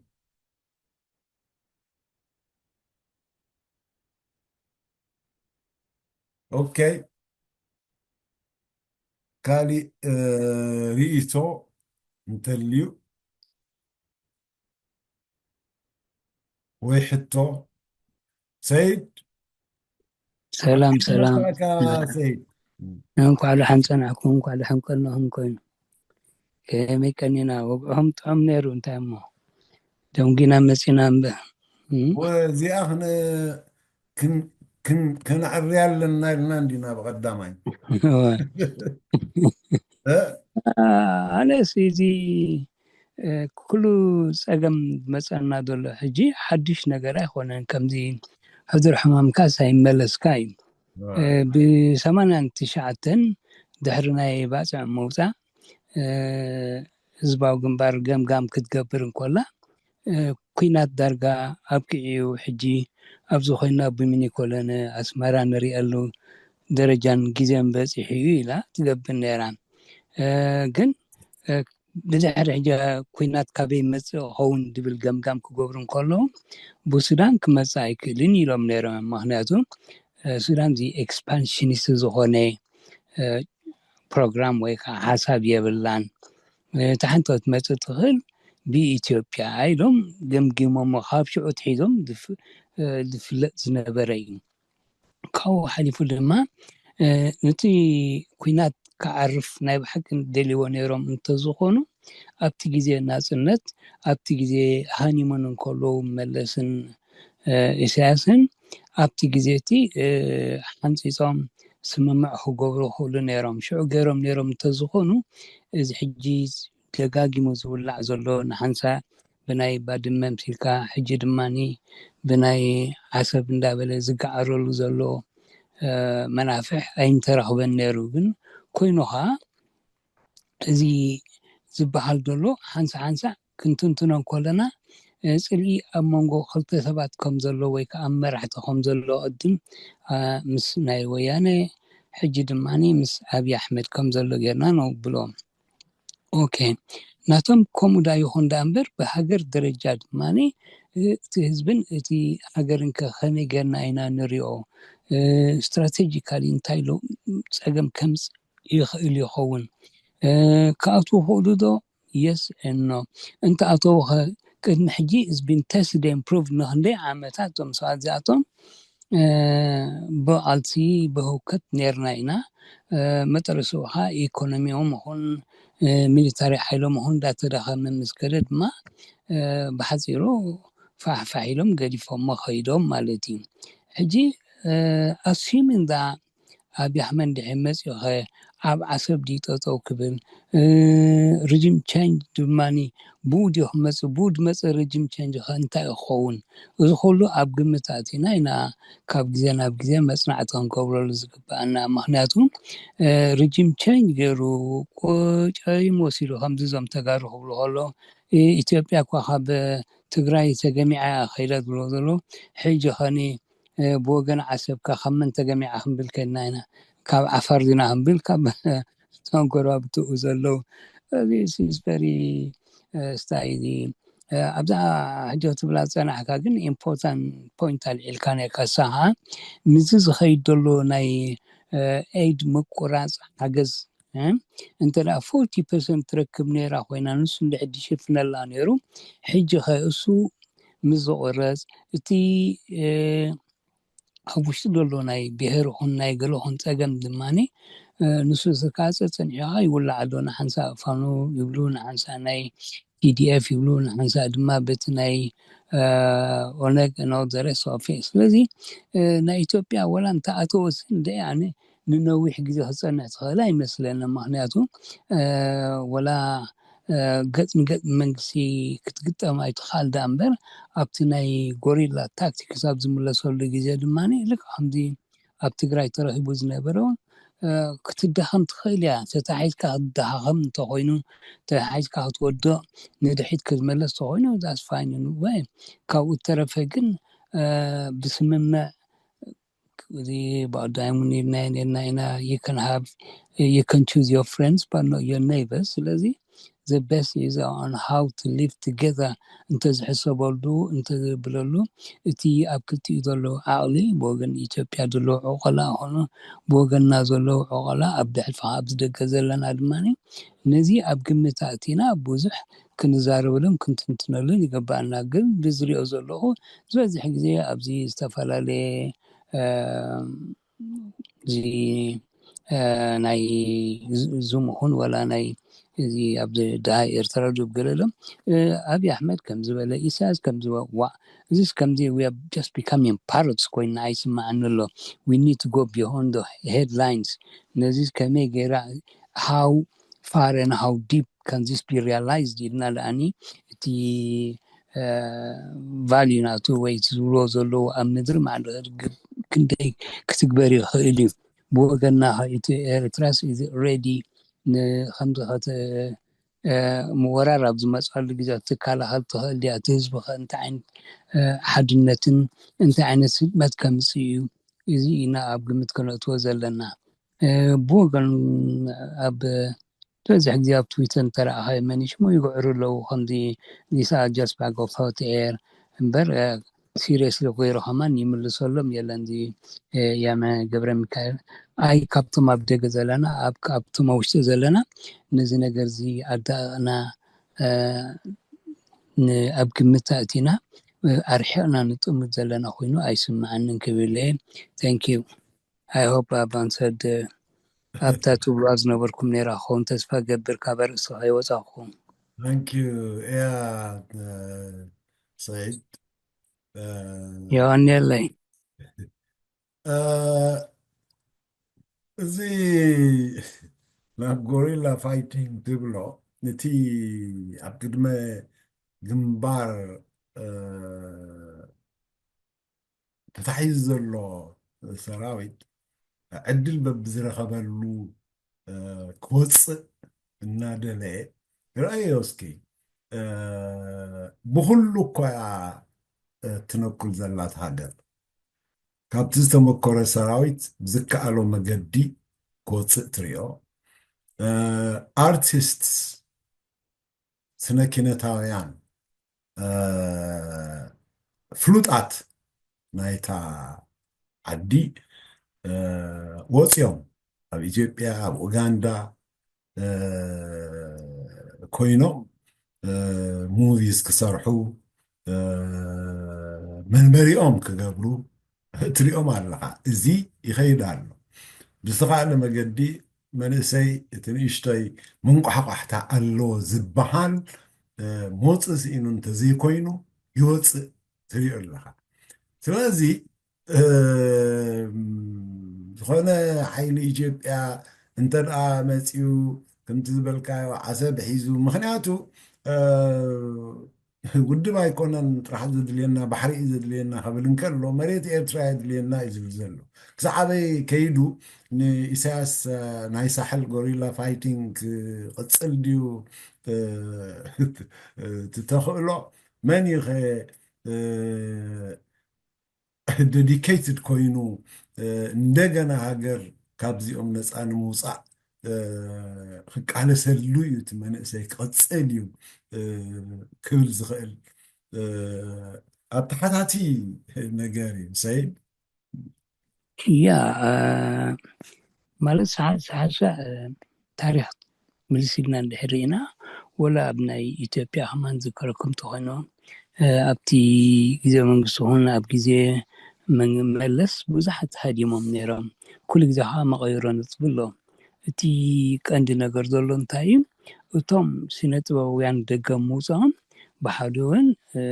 ሓጋዚ ክኸውን ይግብኦ ኣብቲ ግዜ ቃልሲ እንከለና እቶም ዝነበሩ ስነ ጥበባውያን ኩላቶም በብዝከኣሎም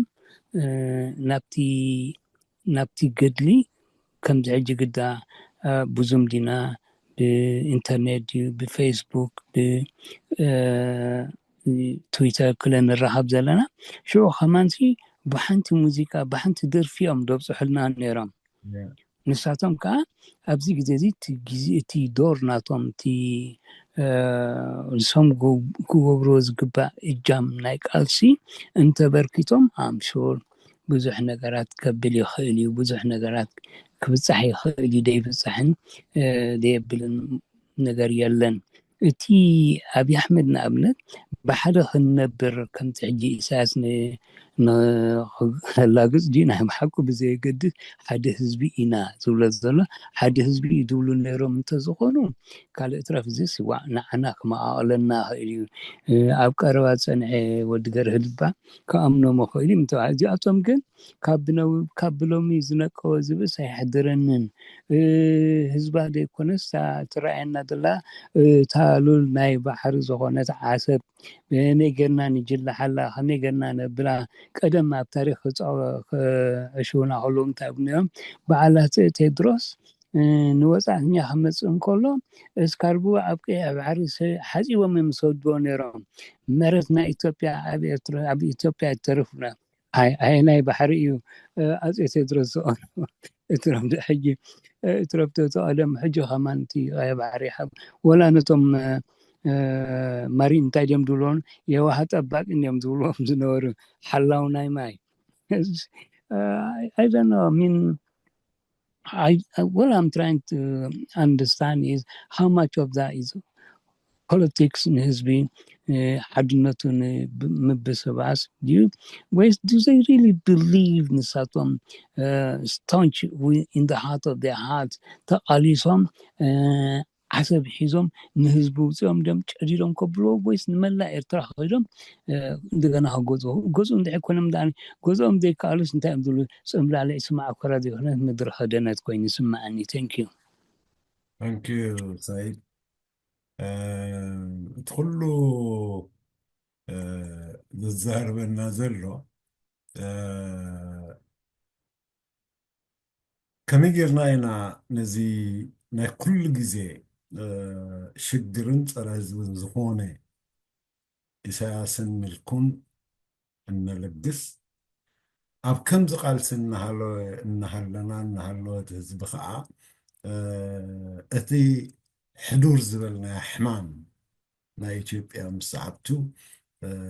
ብዛዕባ ዓሰብን መሬት ኤርትራን ክፍክር ዝተጣበቀ ሕቶ ስለ ዘለና ብዓንተወይ ዝበልኮ እሞ ንሕና ንቀዳማይ ዘቃለሰና ጠንቂ ሽግር ናይ ህዝብናን ሃገርናን ኢሳያሳዊ ምልክ ስለ ዝኾነ ኩሉ ሰዕ ከልግስ ክንቃለሶ ኣለና እሞስ ከዓ ስሩ ፖለቲካል ኦርጋናይዜሽን ህዝብና ሽግሩ ፈሊጡ ናይ ሽግሩ ሱር እንታይ ምዃኑ ኣለልዩ ነቂሕሉ ብምውዳብ እምቢ ክብል ኣብ ዝኽእለሉ ደረጃ ክበፅሕ ክኸውን እንከሎ ምክንያቱ ከዓ ሱር ናይ ሽግር እሱ ስለ ዝኾነ ኢልና ኢና ደጋጊምና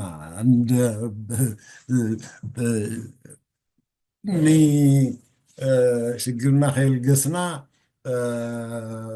ኣብ ዓይንና ምርኣይ ከሊእና ዘሎ ሓበላ ክንኣሊ ከይከኣልና ነቲ ዝመፀና ክንከላኸሎ ኣይንኽእልን ኢና እቲ ህዝቢ ንባዕሉ ብውሽጡ ሓድነቱ ላዕሊሑ ስለምንታይ ምትእማን የብሉ ብሰንኪቲ ሕማቕ ምሕደራ ናይቲ ህዝቢ ንረብሑ ኢሉ ብዝሰርዖ ምክንያት ውሉድ ወላዲ ሓወሓፍቲ ጎረቤት ኮሚኒቲ ብምሉኡ ክዘራረበሉ ዘኽእል ብዛዕባ ጉዳይ ሃገሩ ክዘራረበሉ ዘኽእል ባይታ ተኸሊኦ ተዓፊኑ ዝነብር ዘሎ ህዝቢ እዚ ትኽላዓል ዘለዎ ተላዒሉ ኣብ ማቹርድ ስቴጅ ክበፅሕ ኣለዎ እንብሎ ስለዚ ብቐዳምነት እንዋግኣሉ እዚ ኮይኑ እቲ ዝመፅእ ዘሎ ፈኸራ ወለቲ ዝበዝሐ ፈኸራውን ካብ እንዳ ኢሳያስ ክመፅእ ንሪኦ ኣብ ዝተፈላለየ መገዲ ናብ መን ይለኣኽ ንሪኦ ኣለና እንድትኦም ግን ሕዱር ሕልሞም እዩ ናይ ሎሚ ይኮነን ሕጂ ብዛ እዋን እዚኣ ኣብዪ ብዝተፈላለየ መገዲ ሽግር እናገጠሞ እንከሎ ብናይ ደቡብ ብናይ ኦሮሞ ውግእ ብናይ ኣምሓራ ውግእ ብትግራይ ምስኡ ሓቢራ ከምዝኣመሰለ ስራሓት ክሰርሕ ኣብ ዘይትደልየሉ ኩንነት ናይ ባዕላ ውሽጣዊ ጉዳይ ከማን ክትፈትሕ ዘይከኣለት ህዝባ ኣብ ብድኽነት ዝሳቀ ብድሮናትን ብነፈርትን ዝኽስተር ሰላማዊ ህዝቢ ኣብ ዘለሉ እዋን እዩ ኣብዪ ፈኸሩ ዘስማዓና ዘሎ ስለዝኾነ እቲ ውግእ ንረብሓና ጥራሕ ዘይኮነ ንረብሓ ክልቲ ህዝብታት ከም ዘይኮነ ክንነግር ኣለና ክንልዓል ኣለና ክንብል እንከለና ካብዛ ሕጂ ንዛረበላ ዘለና ወፃእን ብዝሓየለን መገዲ ብኸመይ ይቐርብ ዝግብኦ ሓደ ካብኡ ዝተጠርነፈ ንህዝቢ ኤርትራ ርእይቶ ህዝቢ ኤርትራ እውክል እየ ብኽብል ዝኽእል ዝተወደበ ነገር የለን ስለዚ የለ ንሕና ንህዝብና ካብ ምምሃር ከም ዕቑባይ ዝበሎ ዓንተ ወይ ዕላማና እውን ከም ንጋባእ ንቕሓሉ ከም ዘለዎ ካብ ምግባር ብኺንኡ ከዓ ተወዲቡ እምቢ ኣብ ዝብለሉ እምቢ ንውግእ ኢለ ነይረብቲ መጀመርያ መእተዊ እምቢ ንውግእ ክብለሉ ኣብ ዝኽእል ደረጃ ምክንያቱ ከምኡ እንተኢሉ መልእኽቱ ናብ ኢሳያስን ናብቲ ናብ ዓብይን ናብ ዓለምን እውን እዩ ክበፅሕ ምኽኣሊ ግን ኣይበፅሖን ኣይከኣሎን ከዓ ንሕና ብደረጅኡ ኣትሊስት ከነቕርበሉ እውን ኣብ እንኽእለሉ ደረጃ የለናን ኩሉ ግዜ ዘዛርበና ከዓ ንስኡ ዕቑባይ يغني بمرزول على ذم تساتفتي إلهم سلزيل علوس دقنا عن بغلا قدريتون مخابلات انتاي كبز سانس قبر دلو خويلس معنا لو سيلكم سي definitely given Isaias is Isaias نهزبلان هاجرنا عبزي هجي ترتي معموقة ناي سلطاني تي وازلو this is so given obvious كون العالم ግን እዚ ብኢትዮጵያ ብዓብዪ ዝኸይድ ዘሎ ፈኸራስ እዚ ብላፍ ጃንም ዘለና ኮይኑ ከምኡ ኮይኑ ስማዕኒ ንሕና ኣይኮነንሲ ባዕሎም ኢትዮጵያውያን እኮ ዓዊሎም ዝዛረብሉ ዘለዉ ኮይኖም ገሊኦም ዓሰብ ክተሓዘሎም ዝደልዩ this is the right time ዝብሉ ኣለዉ ብዙሓት ከዓ ውግእ ሲ መፍትሒ ይኮነን ዋላ ንሓዞ ዓሰብ ሲ ህዝቢ አጥፊና ሰራዊት አጥፊና መንእሰያት አጥፊና በክልቲኡ ሸነኽሲ እንደገና በዓለም ክኩንነና ትኽእልያት ንገብሮ ዘለና ኢትስ ኢሊጋል ዎር ኢሉ ኢሊጋል ኦኩፔሽን ኢሉ እንደገና ድማ ተመሊስና ናብ ዘተን ናብ እንዳዳኛን ንኸደሉ ኣጋባት እሞ እንታይ ኣድልየት ኩናት እዚ ከዓ ንዓብዪ በቲ ተሸጊርዎ ዘሎ ኣብ ውሽጡ ህዝቢ ዩናይትድ ክገብር ስለዘይከኣለ only method of unification ናይ ህዝቢ ኢሉ ዝተበገሰሉ እዩ ኢሎም እንትኑ ዋላቶም ምሁራት ኢና ዝብሉ ፈላጣት ኢና ናይ ኢትዮጵያ ዝብሉ ኢትዮጵያውያን ሕጂ ኣነ I hope ዋላ ሓንቲ ውግእ ከይተገብረ ህዝብና ኣብ ጉዳይ ሃገሩን ኣብ ጉዳይ ውሽጣዊ ኩነታቱን ጥራሕ ሓሲቡን መኪቱን ነዚ ስርዓት ኣብ ምቕያር ይሕልን እንተዝኾነለ ኣነ ፅቡቅ ምኾኖ ምበልኩ ነይረ ግን ኣብ ኤርትራ ከዓ ንዝኾነ ሕጂ ኣነት መዓስ ብቅድሚ ተባሃለ ደው ኢለ ነይረስ ሓቀ 65 ዕድሚኡ እዮም ገፊፎሞም ነው ገፊፎም ሲ ወስድዎም ኣለዉ so ከምዚ ዋላ ሓንቲ ይግበር የለን so what is this ዋላ እስኪ ወሲዶም ካብቲ ከተማታት ድዮም ዋላ ካብቲ ዓዶም ወሲዶም ሲ ናብቲ ቅድመ ግንባር ድዩ ዋላ ናብ ሰራዊት ዘለዎ ወስድዎ ኣለዉ ግን ብዛዕባ ዓዶም ንከይሓስቡ ከማን ገብርዎም ኣለዉ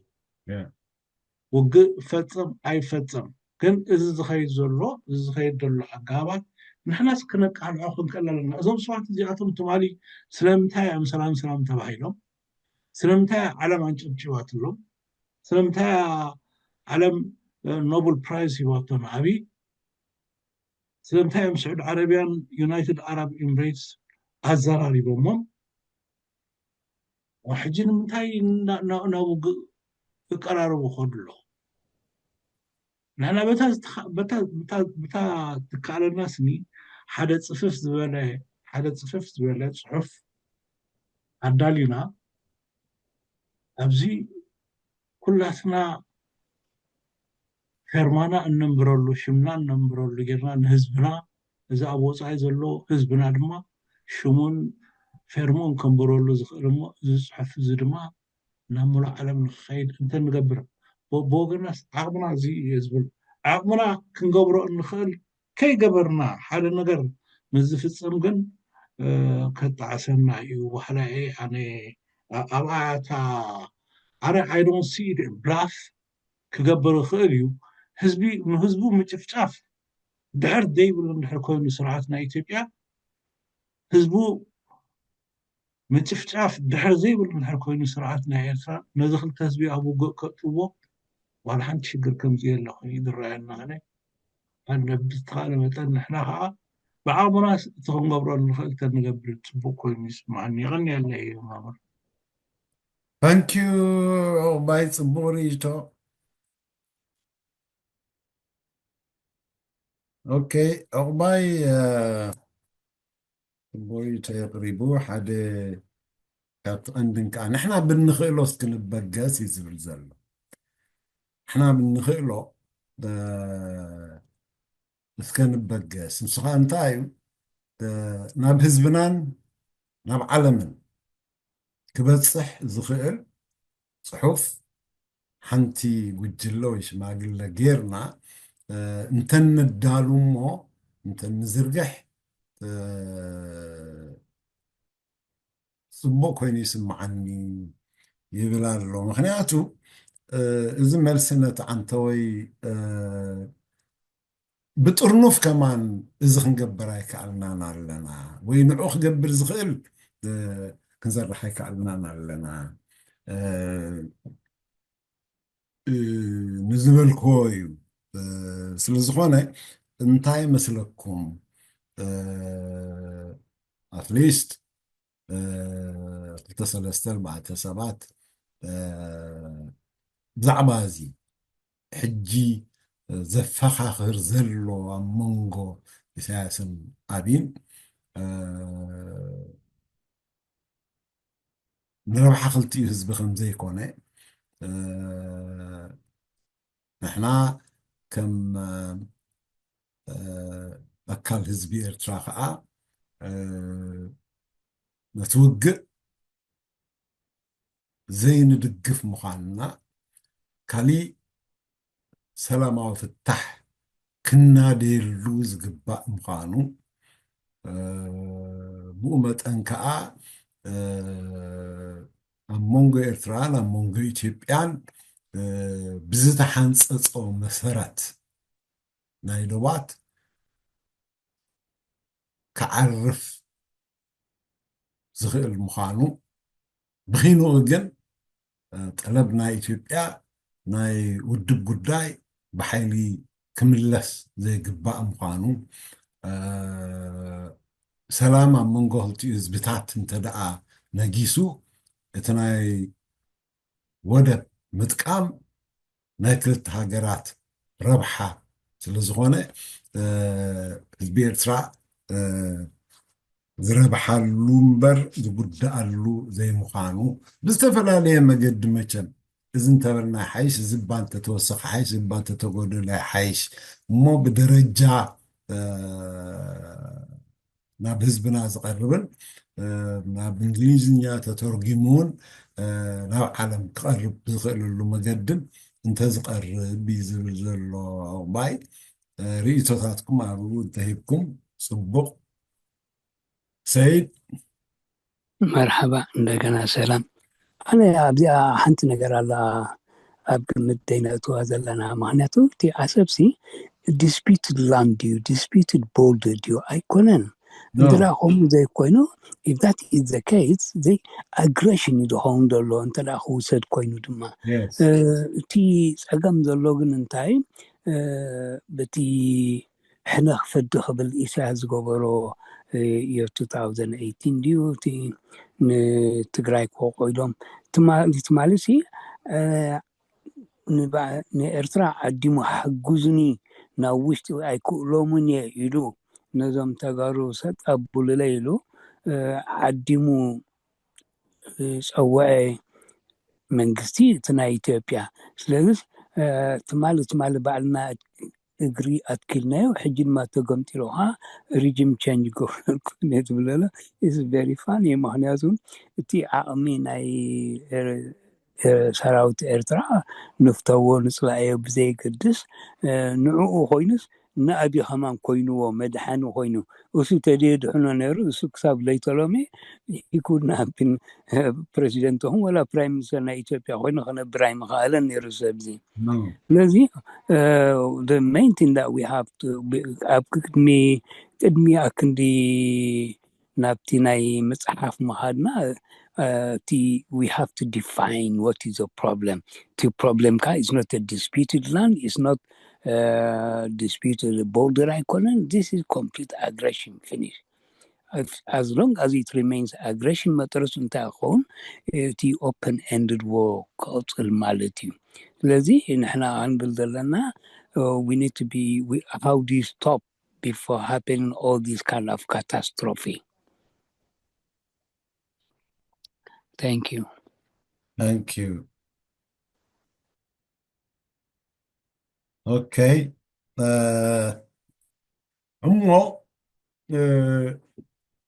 مسك قدمينا قتال خطة متاعنا بزعبة زي ملسي كوهاب قالو النبل هو أجريشني معناته ما يحنتي ناس أنلو لاوي تنهاجر ودب تخون مريت ما كتقرمم أجريشن بخاليون أجريشن تبعيلو زخصص ماي إرترال نسخة بخينوتي نيرتراز تحنصت على مريت إثيوبيا حزال الله سبحانه يتقراي مالك زغن ذكرون لنا عند أفلت أخيلون نارلو سبويا إيروب زالان بسا كنبلن كلنا زياتا أبيناي قص نايتز تحنصص اللو بينزل نوع إرترا نعود حساديا مريتنايو هزبنايا متبزلنا سلازي خلطة قص أو أغريشن يرألون تدعى كم أقوينو مالتي هزخونا أبتي كنزرار بلو نخل حوريتاون نعكبنا كنقلصون نخل كوين يسمع النمو حق خايخة حارتهم نتكامل لهم فآن بعلوتي أغريشن زبهالكم كالي ديفاين كنقبرو كنكئلا لنا داويد يتكاوريد كاديها داويد في الصحيح اوكي عقباي وعلى سنتاي حبد اللي مورزر وشركات مالس زي سيد ولا أنا سامع عندي there is no disputed border qua one of disputed كل خالي بركة سلزيت حنزة جن التي عصب ports بس is not disputed.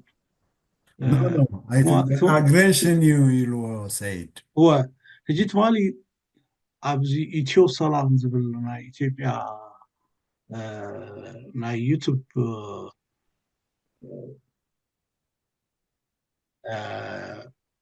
ناي ماس ميديا تاي سمعني تودس نمن انترفيو يقبرون يرتمالي ندوت عيالو تفلوت زخونة ومرحنا إثيوبيا مالت شو زنبرة حجي أبز أمريكا زلو نتاي قلت حكي توسني وقسي أمانغو إيرتران إثيوبيان كل يخلدو إلو حكي توق نحن كل خوينو خا بزز بلو زلو أبيز بلو زلو أقابا كايدا إثيوبيا سبي توقسي ليجيتيمايت كون خلدو من العالم حقي إلي حبتو نيرو حدي لدوتي عيالو متاي ملس نيرو عبزو وانزي وقن متاي يبل نيرو what is the purpose ናይ ዝውግእ ዝኾነ ይኹን ውግእ ክልዓል ኮይኑስ purpose ኩሉ ነው ይብል ነይሩ purpose ኩሉ ዳርኮን ሕጂ ኢትዮጵያስ እንታይ ናይ ዶብ ሽግር ናይ ወደብ ሽግር ስለዘለና ናዲና ናይ ታሪክ ሽግር ስለዘለና ዲና እንታይ ስለዝኾንና ኢና ተወሪርና ሕጂ ታይ ምልሰሉ ነይሩ ስኒ ብወገን መራሕትና ኢትዮጵያ ስኒ ኤርትራ ወሪራ መሬት ናይ ኢትዮጵያ ዝሓዘተሎ ኣብቲ ቦርደር ናይ ትግራይ በአና በኢትዮጵያ ይኹን ብዓለም ከዓ ካብዚ መሬት እዚ ክትወፅእ ከም ዘለዋ ተነጊርዋ ኤርትራ ግን ምውፃእ ኣብዮም ኣለዉ ሶ እዚ ሌጂቲሜት ክገብሮ ይኽእል እዩ ነዚ ውግእ ኢላ ትዳለዎ ዘላ ኢትዮጵያ ሕጂ እንታይ ብል ነይሩ እዚ ልደት ኣያለው እንታይ ብል ነይሩ በመጀመሪያ ኣብይ ክሬዲቢሊቲ የብሉን ኣብዚ ኢልዎ ክሬዲቢሊቲ ድማ ትማለ ንኤርትራ ንዓይ ውግእ ምሳይ ኣቲኺ ንህዝበይ ጨፍጭፍ ዝበላኒ ትማለ ከዓ ኤርትራ ናይ ኤርትራ ወታደራት ኣብ ደቦብ እዮም ዘለዉ ኢሉ ዝዛረብ ዝነበረ ሕጂ ግን መሬት ናይ ትግራይ መሬት ናይ ኢትዮጵያ ተታሕዝሎሞ ንሕና መሬትና ክነመልስ ኢልና ክሳብ ዓሰብ ወሲድና እንደገና መንግስቲ ክንግልብጥ ኢና ዝበሃል ሌጂቲሜት ዝኾነ ኮሽድ የብሉን ኢትስ ቶታሊ አግሬሽን ልካ ከም ሰይድ ብሎ ዘሎ አግሬሽን ግን እንተዳ ኣረጋጊፃ ኮይና ኢትዮጵያ እዩ ኣረጋጊፃ ንሕር ኮይና ኣብ ዶብ ናይ ትግራይ ኣብ ዶብ ናይ ኢትዮጵያ ናይ ኤርትራ ሰራዊት እንተዳ ኣልዩ ኮይኑ እሞ ኢትዮጵያ ክትገብሮ ዘለዋ በመጀመሪያ ንዓለም ከተፍልጥ ዘለዋ ዶበይሲ እሱ ትዝበለፀ ውግእ ዝበለፀ ይኮነን ተዘይ ኮይኑ ግን እንተዳ ኣለኒ ትብሎ ኮይና ውግእ ከፊታ ዶባታ ድዩ ዋላ መንግስታት ቅይር ትኽእል እያ ከማን ዓይነት ኣዘራርባ እዛረብ ነይሩ ሕጂ እቲ ዝኸይድ ዘሎ ትረኻ የድብል ዘሎ እዚ ትረኻታት እዚ ስኒ ብቐሊል ክሪኦ የብልና ንሳቶም ከማን ንባዕሎም ውግእ ኣየድልን እዩ ድብሎ ዘሎ ስኒ ውግእ ሲፍታሕ ሕጂ ካብቲ ዝብሎ ዝነበረ ልደት ኣያለሲ እስኪ ንበሎ ኢሉ ንበሎ እዚ ኩሉ ሽግር እንዳሃለዋ ኢትዮጵያ ስኒ ዕድል ኣጋጢምዋስ ዓሰብ ሓዘቶ ዳሕራይ ከይዱ how do you administer ዓሰብ ኢሉ ነው ብዝኾነ ይኹን ነገር ገይሮም ግን ህዝቢ ከጥፍኡ ደሊሎ ኣይግድሶምን ካዝዮም ክልቲኦም ይብል ነይሩ እዚኦም ክልቲኦም መራሕቲ ኣይግድሶምን ህዝቢ ተጠፍዐ ኣይግድሶምን ኢኮኖሚ ናይዘን ክልተ ሃገራት እንተዓነወ ኣብይ ዝገድሶ ነይሩ ስትኹን ኣብ ኣምሓራ ዝገብሮ ዘሎ ኣብ ህዝቢ ኦሮሞ ዝገብሮ ዘሎ ኣብ ትግራይ ዝገብሮ ጭፍጨፋ መገደሶ ነይሩ ግን እዚኦም ሩትለስ ዝኾኑ መራሕቲ ስለ ዘለውና እዚ ውግእ እዚ ንኸይመፅእን ንኸይካየድን ጥራሕና ንሕና ክንፃር ዘለና ብል ነይሩ ሞ I'm just saying this as an information ንዓና ማለት እዩ exactly ምክንያቱ ብዙሓት ናይ ኢትዮጵያ ኤሊት ብፍላይ እቶም ንኣካይዳ መኒኻ ትብሎ ኣብይ ዝቃወሙ ነቲ ውግእ ኣይድግፍዎን እዮም እቲ ናይ ኣምሓራ ምንቅስቃስ ኣብ ውሽጢ ኢትዮጵያ ብስንፋኖ ዝቃለስ ዘሎ ይኹን ኣብ ደገ ንዕኡ ዝድግፍ ኢትዮጵያዊ ኣምሓራ ከዓ ኣይድግፎን መምኽንያቶም ኣለዎም ስለምንታይ ቅድሚ ሕጂ ዋላ ናይ ባድመ ውግእ ኣልዒልዎ መኒኻ ትብሎ ኢሳያስ በዓሉ ተዳልዮም ንሓደ ዓመት ከዓ ኣብቲ ክለ ደረጃ ከትክዕሉ ዝኽእሉ ደረጃ ምስ በፅሑ መፂኦም ወሪሮም መዓት ንብረት ጠፊኡ ህዝቢ ሃሊቑ እዩ ወታደር ሞይቱ እዩ ጠጠውን ክብሉ ይምኽኣሉ ነይሮም ጠጠው ዘብሎም ሓይሊ ስለ ዘይነበረ ባት መለስ እቲ ዘድሊ ተገይሩ ካብ ቦታና ወፂኦም እዮም በቲ ቕፃዕ ቐፂዕና እዮም ኢና ስለዚ ተመለሱ ስለዝበሎም ተመሊሶም ከፅሉ እንተዝደልዩ እቲ ሓይልቲ مقتل نيرو بهلا يعني عند نيوياني أبوشتوم زجاج كاب زجاج أو مخنيات سيبرها يذكرني زي ملسني إثيوبيا كدعواي بتريد إثيوبيا البرلمانت أسمرا أتينا نتسرعات كل وط حلفنة يبنان كله تطابيلنا يلو كاب حدا خبتي كأندي زنፃፀሎም ምክንያት ነይሩ እቲ እዋንቲ ሕጂ ንሪኦን ከለና እሞ ኣብቲ እዋንቲ ነዚ ዝድግፉ ዝነበሩ ዝተዋግኡ ከዓ ዘዋግኡ ከዓ ሕጂ ስለምንታይ ይቃወሞ ንዓብይ ግቡእ ኣይኮነን ክወርር የብሉን ንኤርትራ ወንታይ ዘብሎም ምክንያት ኣግሬሽን እሞ ንኢትዮጵያ ሳዕቤናቱ ዝታት ኢሎም ድዮም ኣይመስለንን ነቲ ፖለቲካሊ ማኑቨር ይኸውን ማኑቨር ስለ ዘርእዩና ዘለዎ እዩ ካብዚ ካብቲ ናብቲ መምስ ረብሓ ኣገባብ ቃልሶም ስለ ዝወስድዎ እዮም ባህላ እሰይ Thank you. እንታይ ጃ ዘኪርካን መሲልካ ዛ ሲያ አብርሃም እቲ ምስኡ ኮይኖም ኣብቲ ናይ ቦርደር እቲ ናይ ባድመ ዘካየዱ ናይ 98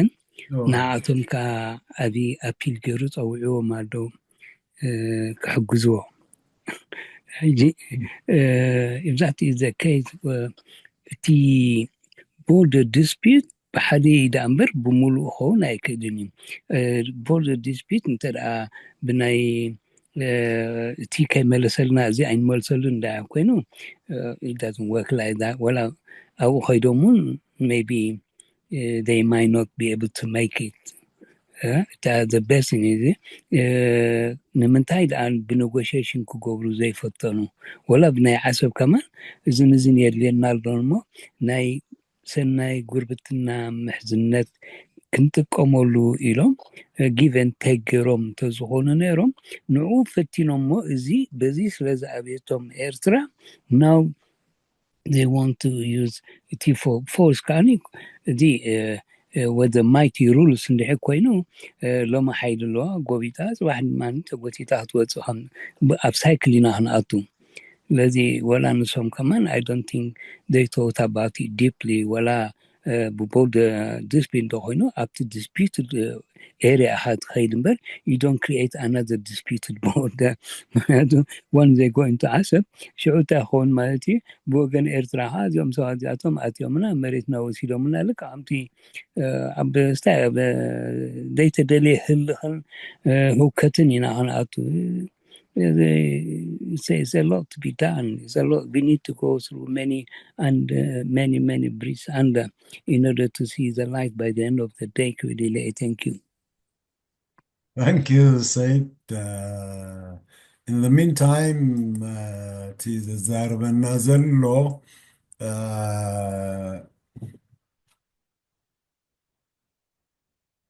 نزي أبز كل شجر ወጢጡ ህዝብናን ሃገርናን ዘሳዕ ዘሎ ገጽ ምቕያር ዘይፈልጥ ናይ ህዝቢ ስቃይ ዘሕዝኖ ናይ ደቁ ዕለተ ዕለት ዝተፈላለየ ኣብ ውግእን ኣብ ስደትን ሞት ከም ምንም ዘይስምዖ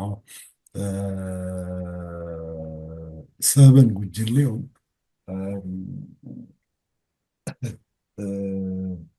ክንቃለሶ ቀዳምነትና ምዃኑ ኢና ክንርኢ ዘለና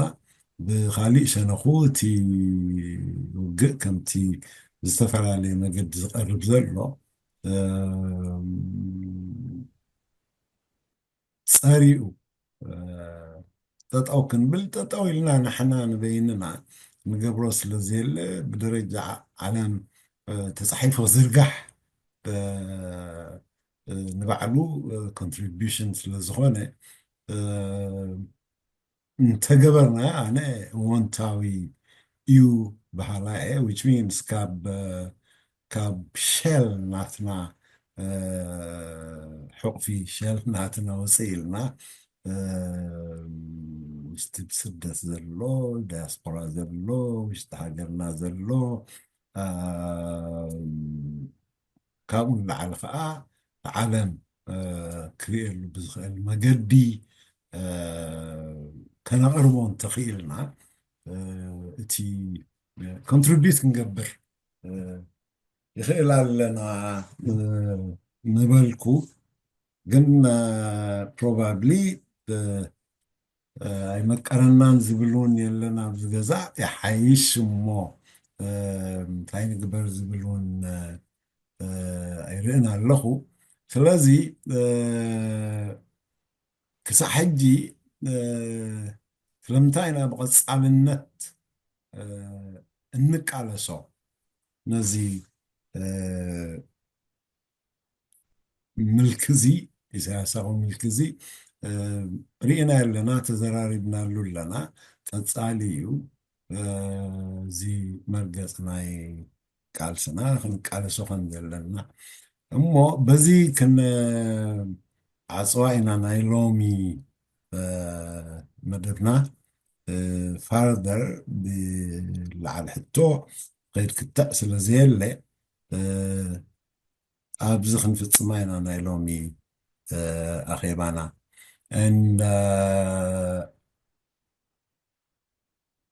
ፀኒሕናስ ብዛዕባ ጉዳይ ህዝብናን ሃገርናን እቶም ዝሓለፉ ዘሰከሙና ክንዛረብን ክንቃለስን ዕድል ዝሃቡና ሰማዕታት ዝኽሪ ክብሪ ንዓኣቶም ይኹን ይቐንየለይ